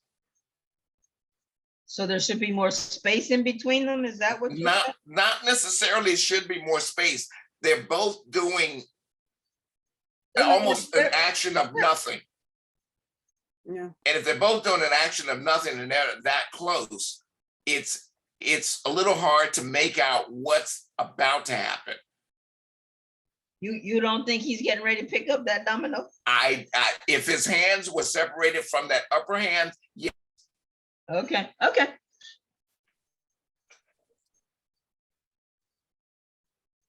Who's Brian? Now, Jim, allow me to go to this one. I'm gonna shut up after this. I promise you, Jim. I'm talking about Jim Sykes. Jim Sykes, I promise you I'm gonna shut up. I really am. But I wanted to go to this one. Brian. Yep. This is one of the quietest, nicest moments I've seen from you in a while. So this is a good thing, right? Yeah, it's a good thing. It's hard to tell, right?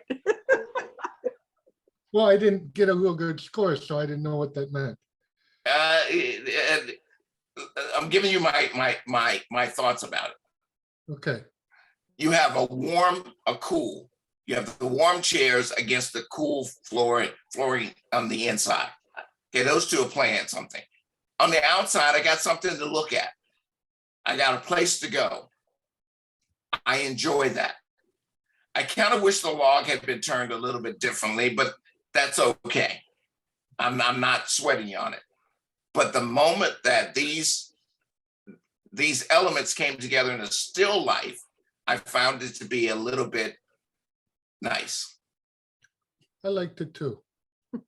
Yeah, So- Brian. I'm gonna say both the images that I see from you here are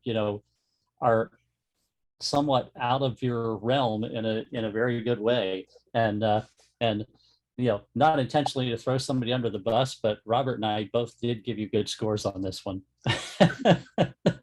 But yeah, the mood in this, that it's a good thing to study if you haven't studied it, the emotional impact of color, and that that deep blue going on in here, but then you've got the contrasting the colors that and the complementary colors that go with it through the window. As Robert said, it's a very quiet moment. There's a lot of emotional impact in this image based on the color and the stillness of it. This like I say is something different than I usually see from you, and in a very good way. Thank you. So that means that you didn't shoot it, somebody else shot it. And again with this, in the past, I've known you as Mr. 12mm lens, and all of a sudden seeing a landscape view from you with telephoto compression, zoomed into a landscape scene like this, isolating elements. This is you're stepping out of your box and into a different realm here, and this one again worked very well with the colors, the complementary colors, the purple, the orange, what's going on. I'm happy to see you step out of the 12mm lens box, so to speak. Yeah, it's using that the telephoto it works for you a lot more than you would think. I spent most of my time while I was in Death Valley, believe it or not, with all those wide vistas, using my 70 to 200. So don't be afraid to use them, guys. Brian, next month you're gonna tick me off. You're gonna come in here and you're gonna do whatever, and no matter what it is that's been told to you, you're gonna go against it. Okay. All right, Gary's not here. He's a little hot on and there's no way to land on this photograph. It's just a kind of it's a little. I mean, that helps a little bit. Just getting the highlights were to put it bluntly, the highlights were blown to hell on that image. Yeah. Just pulling it down a little bit makes all the difference in the world, but it's still kind of like where am I supposed to look? Mm-hmm. Get me to the next image. And whose image is this? Sherry's. Jerry's? Yes, it's mine. Oh, Sherry's. Jerry Kelzinski. Okay, Sherry. I want you to know something. That eye that you have down at the bottom, circle around that eye. In fact, tap the letter F for me. Sherry, you see that eye down at the bottom? Yes. Yeah, that little deal around there. So beautiful, right? You love it. You are so happy to get this shot. Is that correct? Yes. Come above that to that big white blob right there. That's a You window. just killed me. That was a window. She actually. I don't care if it was Martha's Vineyard. It's brighter than the subject that I need. Can we fix it? I don't know, but I can't get to the eye because you got the what Martha's Vineyard they're showing. Yeah, it's not only that, but my thought when I looked at this was, everything is arcs and curves and arcs and curves, and you have this eye shape, and then that with its rectangular form, straight lines, destroys all those arcs and curves. I was wondering about Lynn, if you move your hand cursor to the stairs at the top above that window, just place your hand there so that, yeah, up above, up higher, a little bit to the right, right there. Had you been able to stand there and recreate the eyeball shape and effect from there without that window in it, I'm wondering, could it have been more effective what you were going for by standing in that position as opposed to the position you're standing in now and including that window? Can I ask a stupid question on this one? Could you not crop that box out without losing the effect? I mean, yes, you wouldn't get all of the different curves on it, but could you not just crop? Yeah. And that's why I was saying, yeah, could you just right above go the around and stand over right top below of the that box and include much more into the frame? You lose so much doing. Yeah, you do. Yeah. You lose that the effect. the elliptical eyeball effect. It's Yeah. kind of is, there's a pupil down there within an eyeball, and you lose that. But that's why I was wondering, not being there, but could you have stood almost 180 degrees opposite from standing now and stood above the window and still recreate the eyeball effect without the window in it? I climbed 266 steps to get up there, so I probably have a photo that maybe from a different angle I can work that one up that way. So, hey, Jim. Yeah. Jim Sykes. Yeah. I do know one thing, and I know one thing for certain. If she does go back and climb 260 something steps, she's gonna be on the opposite side. Yep. Yeah, let the window shut its light, but not show it.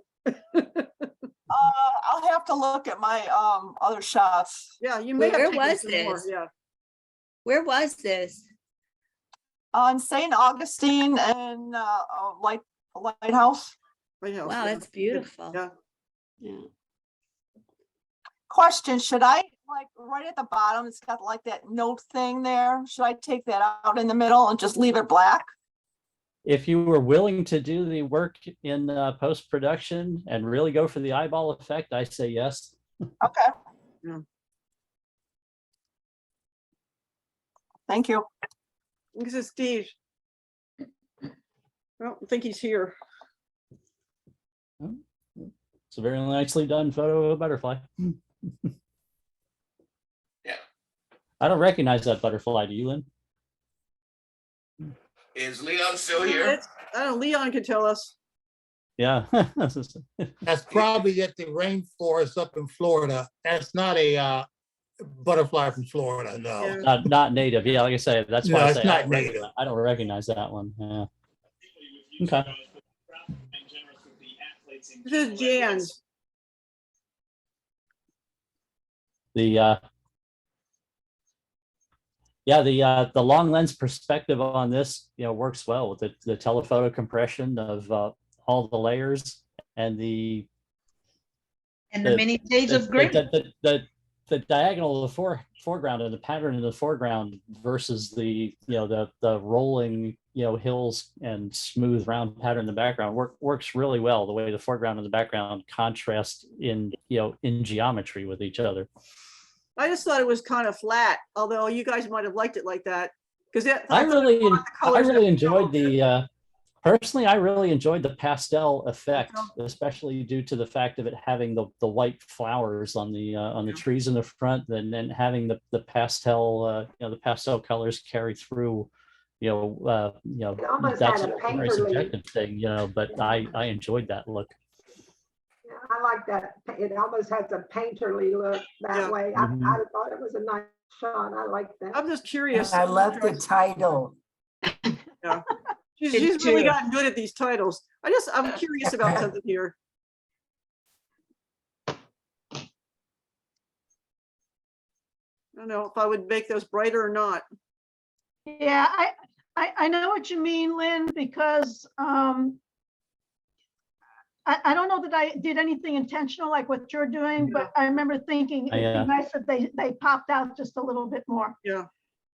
Yeah, I'm looking at that, Lynn, and just by comparing the two, personally, I think now it anchors me more in the front and doesn't and doesn't let me go to the background as easily as I did when they were later. Yeah. So just paint in some brightness there on the blossoms there, correct? Actually, I liked it better without the brightness painted in. Okay. Then that's just a personal, subjective, opinion. We're not talking anything about right or wrong, but to my eye, once they became brighter, it locked me into the foreground, and I didn't go as easily to the background, which is just as important in this image as the foreground. I mean, as you can see on the histogram, it's pretty much in the center. So everything other than a little bit of blacks here and there are pretty much, kind of in the middle. Yeah, I feel it's very balanced, and my eye easily flows through the image. When those blossoms become brighter, then it gives more visual weight to the foreground, and it unbalances the foreground versus the background. Okay, I see what you're saying. Now, Jan, when you first came here, yes. Yeah, you remember how you were just like, I'm never coming back to those people again. They don't like this, they don't like that. And now you come in here and you wow everybody. And then I was like, oh, well, I'm the hero now. Well, it's still hit and miss, Robert. Well, you just hit right then. That's good. Jim Hagan. Yeah. You surprised the hell out of me. Well, that shouldn't be that much of a surprise. No, but no, this is what I'm saying. When you look at the photograph initially, you go, there's something wrong here. And then you look around and then you find it. And then when you find it, then you have this wow thing about yourself. It's like, oh. So you use all of these geometric shapes to illustrate what was obvious. I'm waiting for the punchline. There is no punchline. I was just, did you make somebody go lay down there, or did you find somebody laying there? No, actually, I was walking through Salt Lake City. I saw those signs. I go, what were they thinking? And then I saw the guy, and the sign was pointing right at him. So I said, yeah. No, that was the guy was just sleeping there. Yep. And it was great that you realized that you had a shot and took it there. This was really well done. Everything worked so well in this. I want to read all those signs. Mm-hmm. What was it? What were those signs all doing there? Was that some sort of an installation or what? No, actually, you see the stoplights. Well, that was actually a T. A road was going straight into those signs, and then you could only turn right or left. And I guess they wanted you to take some time to read all those signs. I don't know. No joke, but yeah, I've been reading them, and I'm like, what the heck? They're all opposite. Sublime, ridiculous. Wow, cool shot. Near or far, wake or sleep. Okay, next one. This one is Kathy's. Is Kathy here?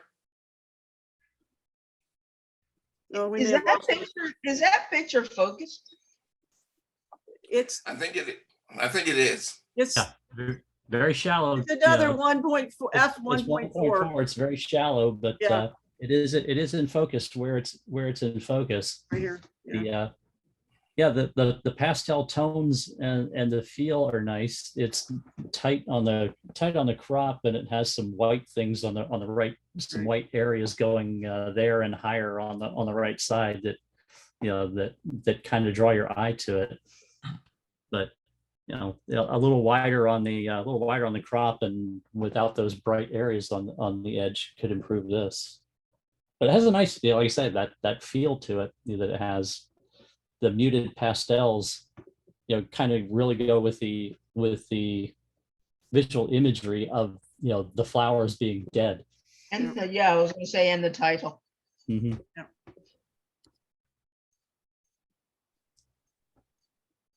Alan. Yes, sir.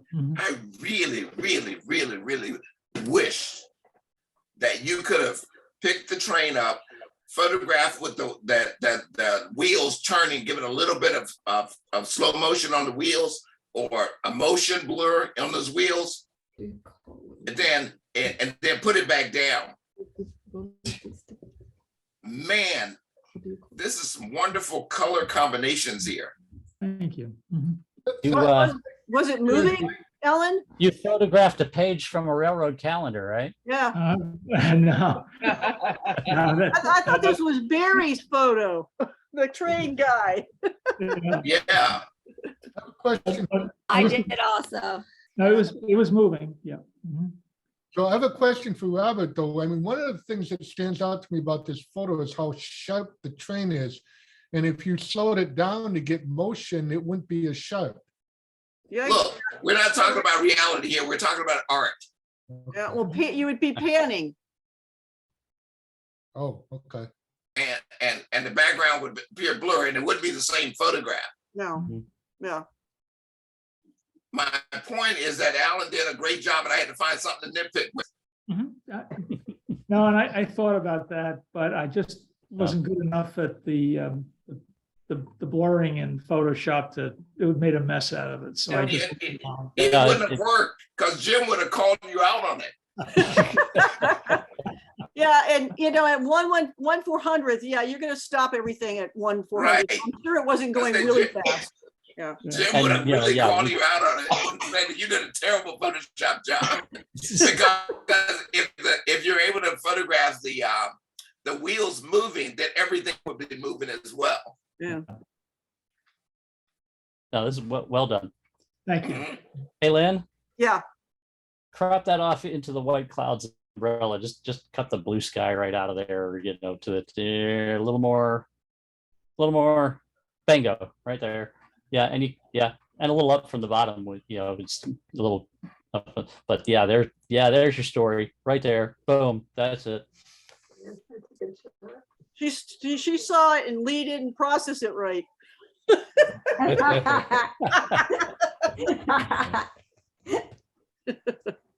Yep. The other stuff is just it's extraneous, unnecessary. This just isolates it right to there's your story. Bingo, Yeah, right it's there. distracting. I know. Yeah, I get it. You see it, Lourdes?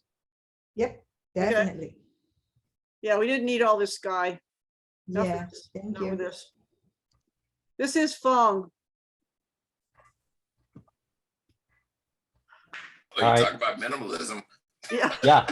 This is definitely this would definitely qualify and score in minimalism. The leading lines, the big triangle in this that brings you to that person over there is great as well. The nitpick that I would have, and it would be very easy to even fix this with content aware move, is the horizon line is on a tangent with the top of the gentleman's head. That line touching if you could just content aware move and just move the guy down just a fraction of an inch so his head is not on the horizon line, it would be perfect. This is beautiful. Now, don't go anywhere else. Stay right there. Zoom back in on your guy, just like you did just now. All right. Now, Jim just mentioned something about a tangent. Okay, when those two points meet. All right. Now, the next photograph, I want you to see one of the worst things you can do Oh, absolutely. Absolutely. The horizon line in this, it's now what we call a decapitation line. So it cut right through. And I point that out because I really want you to be careful about when you're photographing people that they run above way up line or better yet below that line. So where do you think, where should it have been? Like mid chest? It would have been all right.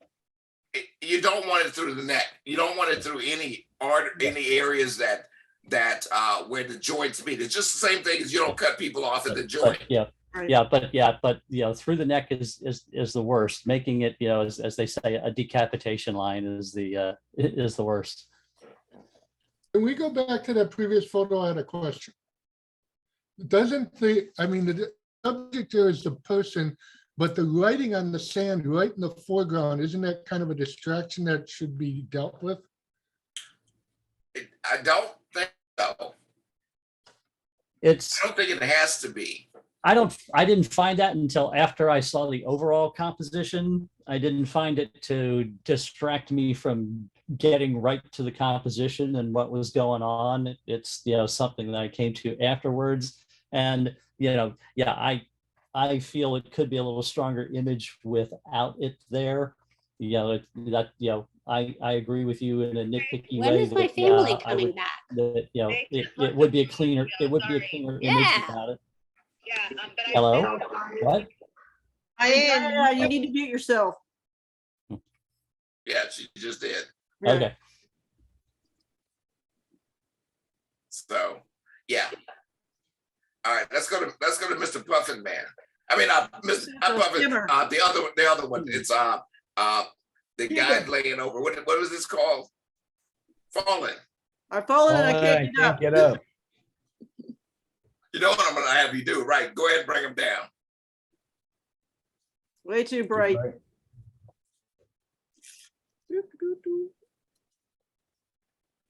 And your favorite thing? Yeah, give that a Make little. those red beaks redder. I'm falling. I can't. That's a really good story, and we all know what it means. Yeah.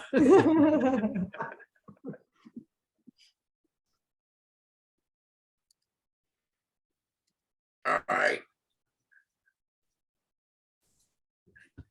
You know what I found to be difficult for me in this photograph? Mm-hmm.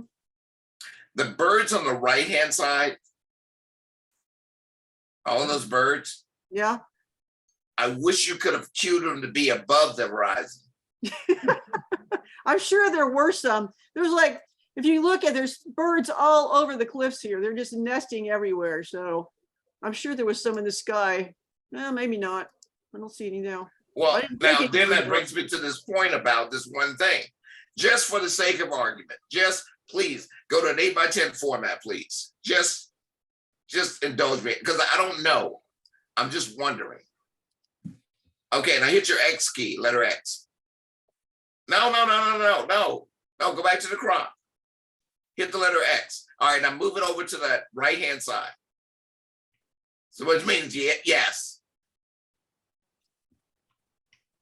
I get a lot out of that. That little composition right there. And I wasn't sure. Yeah. Yes. Okay.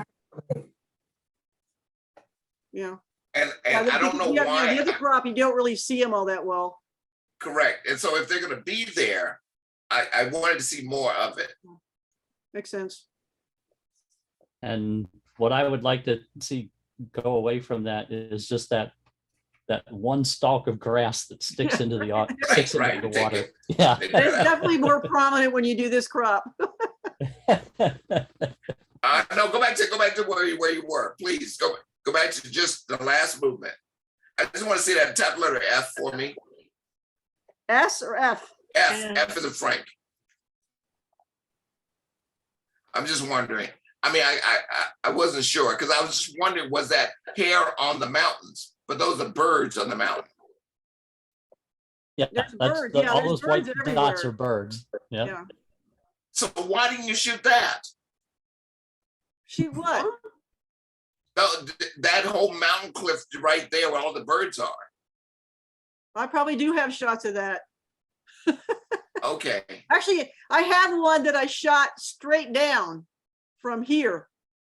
And All it's right, excuse me. in infrared, and it's like weird because the birds are all white and the the rocks are dark. So. Excuse me, you and Brian Snyder just changed places. Okay. I was, this was the wide angle lens. This was actually shot, with my infrared camera, so that was a little different. Okay. All right.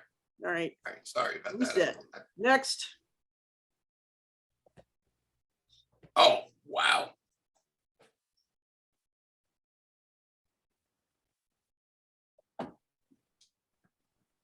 This was on the side of the island where the gulls were chasing them.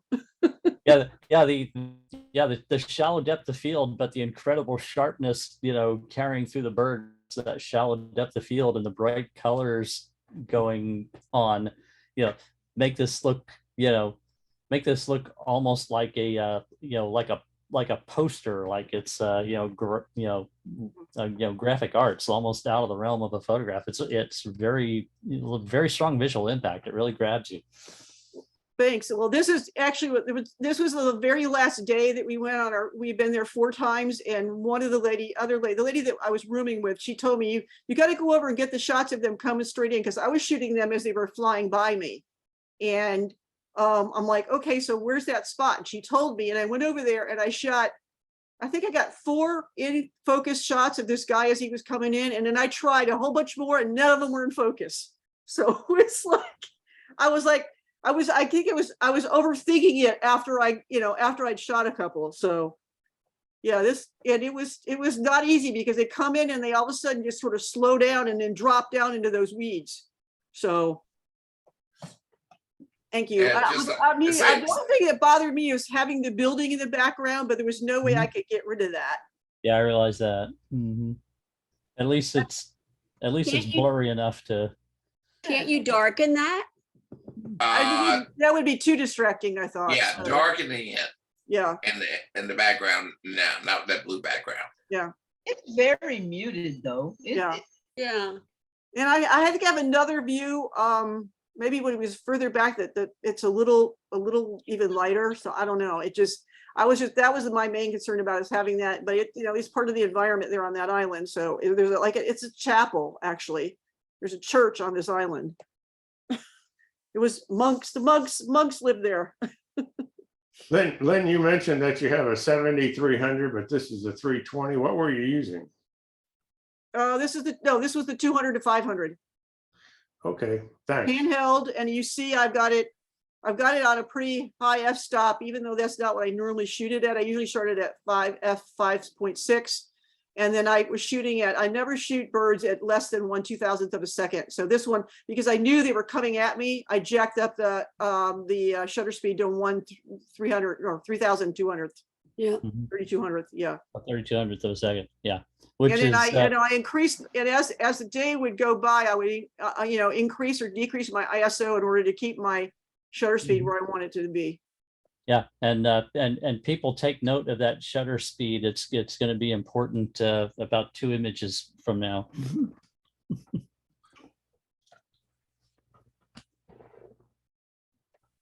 All right, immediately. Whose shot is this? Mine, Sherry Kelsinski. Sherry. I especially look at this shot. Note of this shot. You see, you have that warm light coming through the sky. Right there in both of those areas. Yes. All right, that's important. And you see how that light is lighting up the grass and the homes. Yeah. And then you have the cool light on the left-hand side that's doing nothing. Okay. Crop that. Come into that. Come more. Right there. Right there. Yeah, that's fine. Now all I see is that warmth of that light. Okay, great. Tell me, Sherry, do you see what I'm seeing? Yes. Tap the letter F for me, please. Yeah. Can you feel it? Yeah. I mean, here's the other one. The other say, we'll go back to here, to here, and here. Yeah, this just is it's too dark and it's too blue and it just sort of cuts off what you want everybody to see right there. Beautiful. It's actually a pretty shot. I see like this all this time, but I never have a decent foreground for it. This was great. That's my backyard. Lucky when you got that pretty of a backyard. The problem is that neighbor on the left-hand side, you had to include it because you're friends with them. Yeah, leave it That's across the golf course. Okay, Lynn. Yeah. Spin on the bird's head.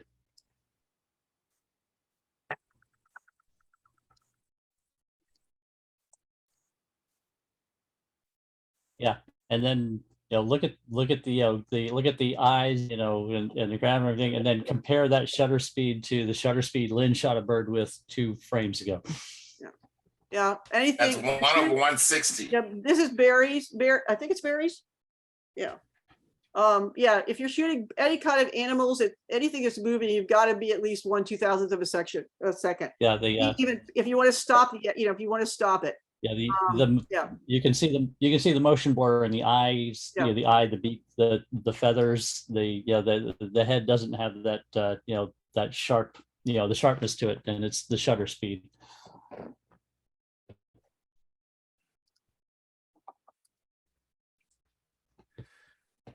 All right, I'm gonna is this Sylvia's shot? It's Oh, it's fine. Leslie's. Leslie. Yes, sir. I want you to hate me. Okay. All right. Do you see that lower left-hand corner? Lower left, uh-huh.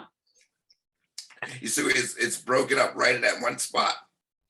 Yeah. Give me a crop on it. That's it. Mm-hmm. But I was trying to keep his ear.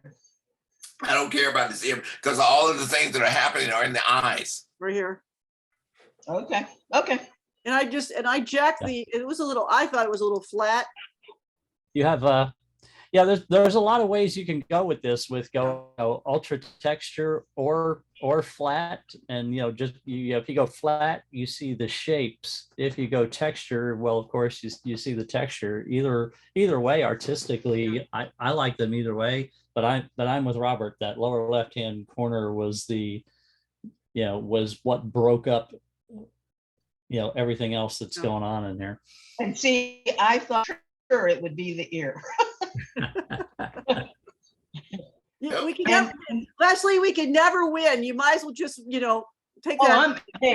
I'm cool with it. And Lynn, when you just made it black and white. Yeah. I said, I'm always putting black and white stuff in. I got to put color pictures in. Yeah, I mean, because I love elephants in black and white. I really do. And I do too, but I just trying to do something a little. Even doing this, black and white, but tinted, a tinted black and white or duotone would be, this lends itself to so many interpretations with processing that, all of them could render, really nice, versions of this. Even the background looks like elephant skin. I know you could come up with half a dozen different, post-processing variations on this that would all be beautiful. Yeah. Where was this, Leslie? At the zoo. Oh, that's really cool. Tampa? Yeah. This is Steve Zimmicks. Yeah, we're almost there, folks. Hang with me. Keep the eyes open. That's a very nice image of a spider. Yeah, I mean, it's shot at 7.1, which gives a lot of, especially the little stamens and pistils and whatever these things are, are in focus, that's always, those are more important even than the petals of the flower. Yeah, and this profile view of it is great because these things have such a unique shape when you look into the flower that everybody wants to photograph them from above and show the shape of the flower from above, which is very striking in and of itself. But this profile view of that plant is very unique and very visually strong. Well, and especially if you shoot it from above, you're gonna miss all these really cool Yeah. parts because there's Yeah, no way you can get it all in focus from shooting in it and above from above. It's Yeah, kind of like shooting a exactly. passion Because flower. the shape of the petals when you Yeah. see this plant from above is Yeah. very striking. But also the orange and the green, the complementary colors of the orange and the green, and then the white being neutral in between works very well. This 3-color combination on black.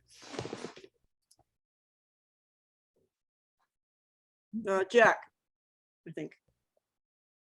Jack, are you still here? Still with us? I am, and be gentle because I have my granddaughter with me, okay? I'm going to tell you, you know what the problem is, and I don't understand why you didn't take care of it. Are you talking about the bright background? Yeah. Well, I left, pointed it out without even saying it. no, I left it on purpose Tell me why. because it was going to irritate you. No, no, I wanted him backlit by that light. I did it on purpose. I left it there purposely. Well, let me tell you something about light and texture. When you photograph the window light, you never saw the window in most of the photographs that people did in the assignment. Correct. But you knew it was lit by a window, or you had the feeling of a window. Right. The wings are giving you your backlight indicator, but by drawing attention to that bright area, you're saying that the brighter area is more important than the wing. I think it outlined them.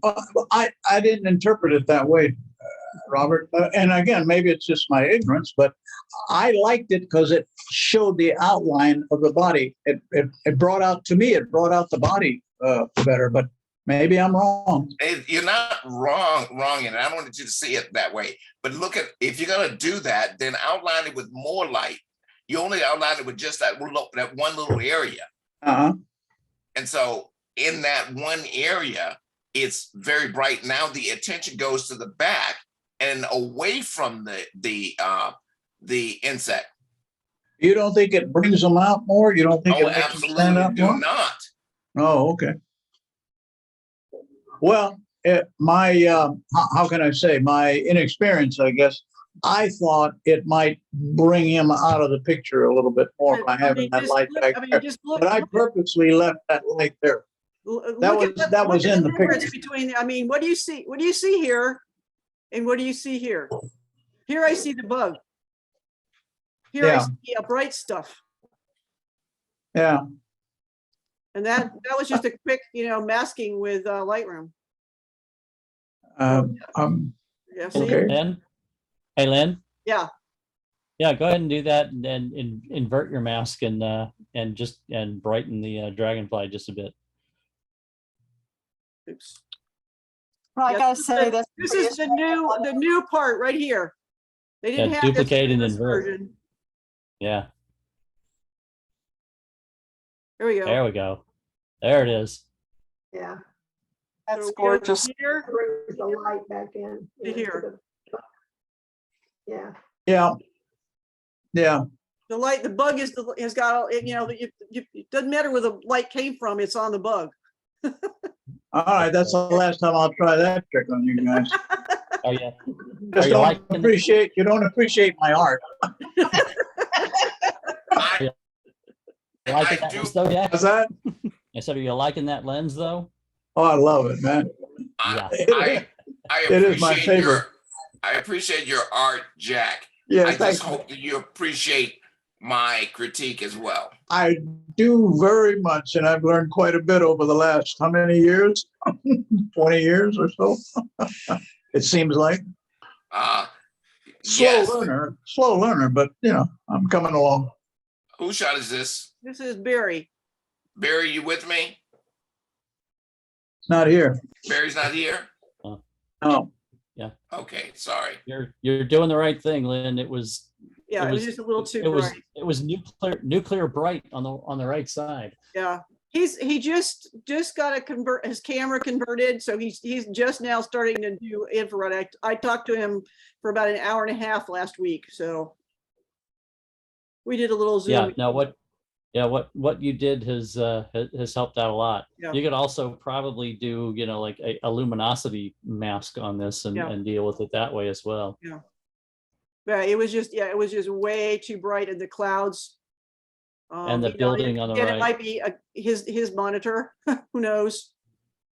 Mhm. But yeah, Yeah, that's a big help. I would like take a little darkness too in here. Mhm. So, all right, we got 4 more guys. We're almost there. This is Jan's.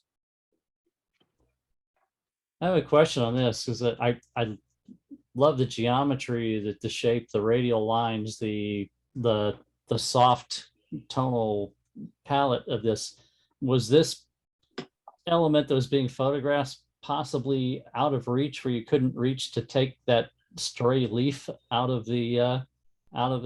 Oh, yeah, actually it was. I was kind of on a bridge and there was a bunch of grasses and that was actually beyond my reach. So I guess what I was trying to do, I had just, the day before, had just watched the Out of Chicago Beyond Flowers webinar with Sarah Marino and Ann Belmont. Anyway, they were talking about like shooting through grasses and photo by shooting.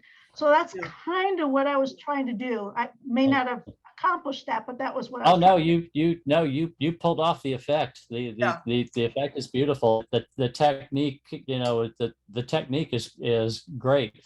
I'm just like in the subject matter visually, I keep looking at that leaf that's stuck in that thing, which breaks up the geometry of it. Is all there's nothing wrong with your technique at all on that, as far as what you're saying you were out to accomplish.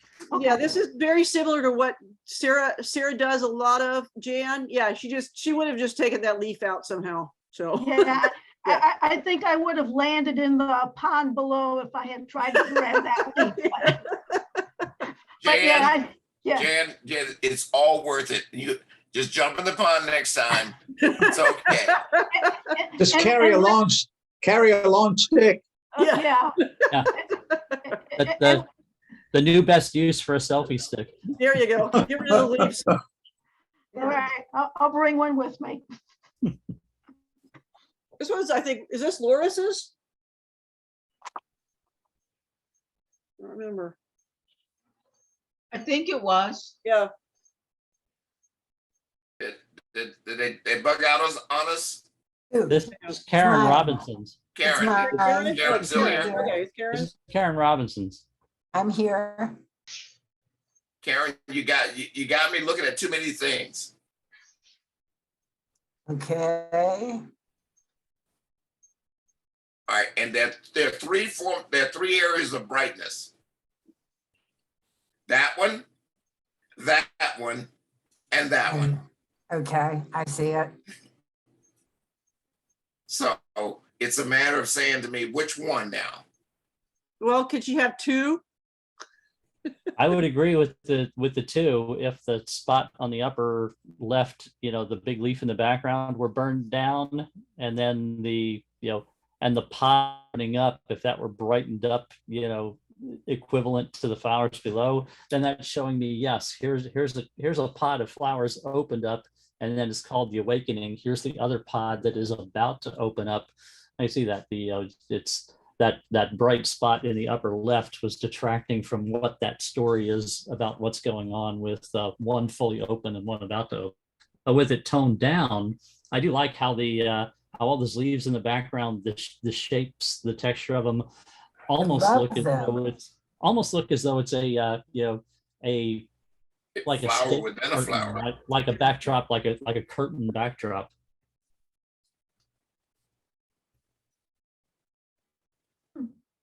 Thank me later, Karen. Oh, what's that? I said, thank me later. I thank you for so much, Robert. I will. I really want to know who's this. Jim is waiting to jump on you, by the way. No, I just wanted to point out that in the on the score sheet, it didn't make it to the score sheet, but in the title it does say AR. AR is there, indicating that it is altered reality. In the title, it did get indicated. I do get it. However, whose shot is this? This is Fine. Valerie. Valerie, Yeah. I want you to know something. Zoom in on the cat. All right, you see where the cat is your subject, but behind the cat is very, very sharp in that background. Yeah. It should be the opposite. The cat should be very, very sharp, and the background should have a little bit of softness in it. Yeah, she's it looks like, yeah, right here is sharp. Together. Yeah. So, Yes, but look at the hair. The hair goes soft. Yeah. Okay. And because the hair goes soft and then the background goes sharp again, Okay. that's what I'm talking about. Yeah, I'm learning Photoshop too. I'm playing around with it and trying to figure it out. It's been. Valerie, where are you located? What city, town? I'm in Springville, California. You were in my neighborhood. Just. Oh yeah, that's right. I was just in your neighborhood. That's correct. Yeah. I was out in California. Well, I tell you, give me a call at some point, and then we'll talk about some of this stuff. Okay. Is that okay? Sure. Okay. Yeah. Send her your telephone number in the chat. Is that something that you're okay with doing? Me sending you my number? Because I know sometimes people, they get a little awkward when I send them my number. I would take it, Valerie, because he knows what he's talking about. He'll get you started in the right direction. Yeah. And last but not least, this is Jim Hagan.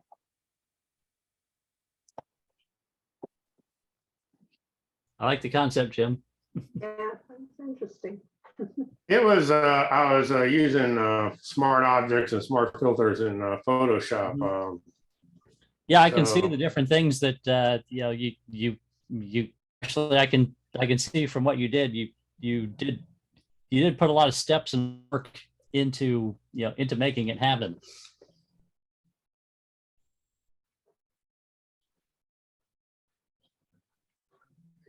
Hello, is everybody there? Okay, now we're here. Okay. Yeah, it looks like it was good. It looks like it was good practice with a lot of techniques in Photoshop for you. Now this, it was the same image, obviously, with a smart object on the bottom, and I had my wife hold up just a regular postcard, and I turned it into that with a 50% gray in the center, and put the smart object on top again. All you have to do is replace the image on top with any other image, and it creates this effect. You had an idea, you had a concept, and you worked through the steps and you executed it. That's good. It's great to see when someone thinks something through from the start. Have an idea and then do what it takes to execute the idea and come up with the final product. Awesome. Yep. Well, that's it, guys. Okie dokie. Well, everybody have a nice week. Yeah, thanks for coming, everybody. Sticking with us until 9:39. Take care. Good night. Where you are. What is the technical night next week? Round table. Round table discussion. Send me any subjects to respond to my email that I sent on Monday. Please. Lynn. Thanks, everybody. I have to tell you, I have a new appreciation for Leanne Robinson's work.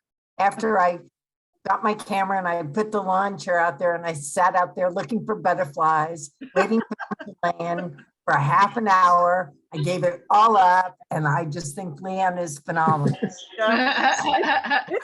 tough this time of year because it's so hot and they move around very quick.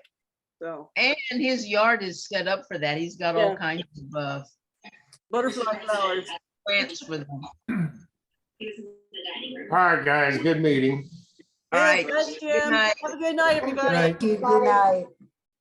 All right.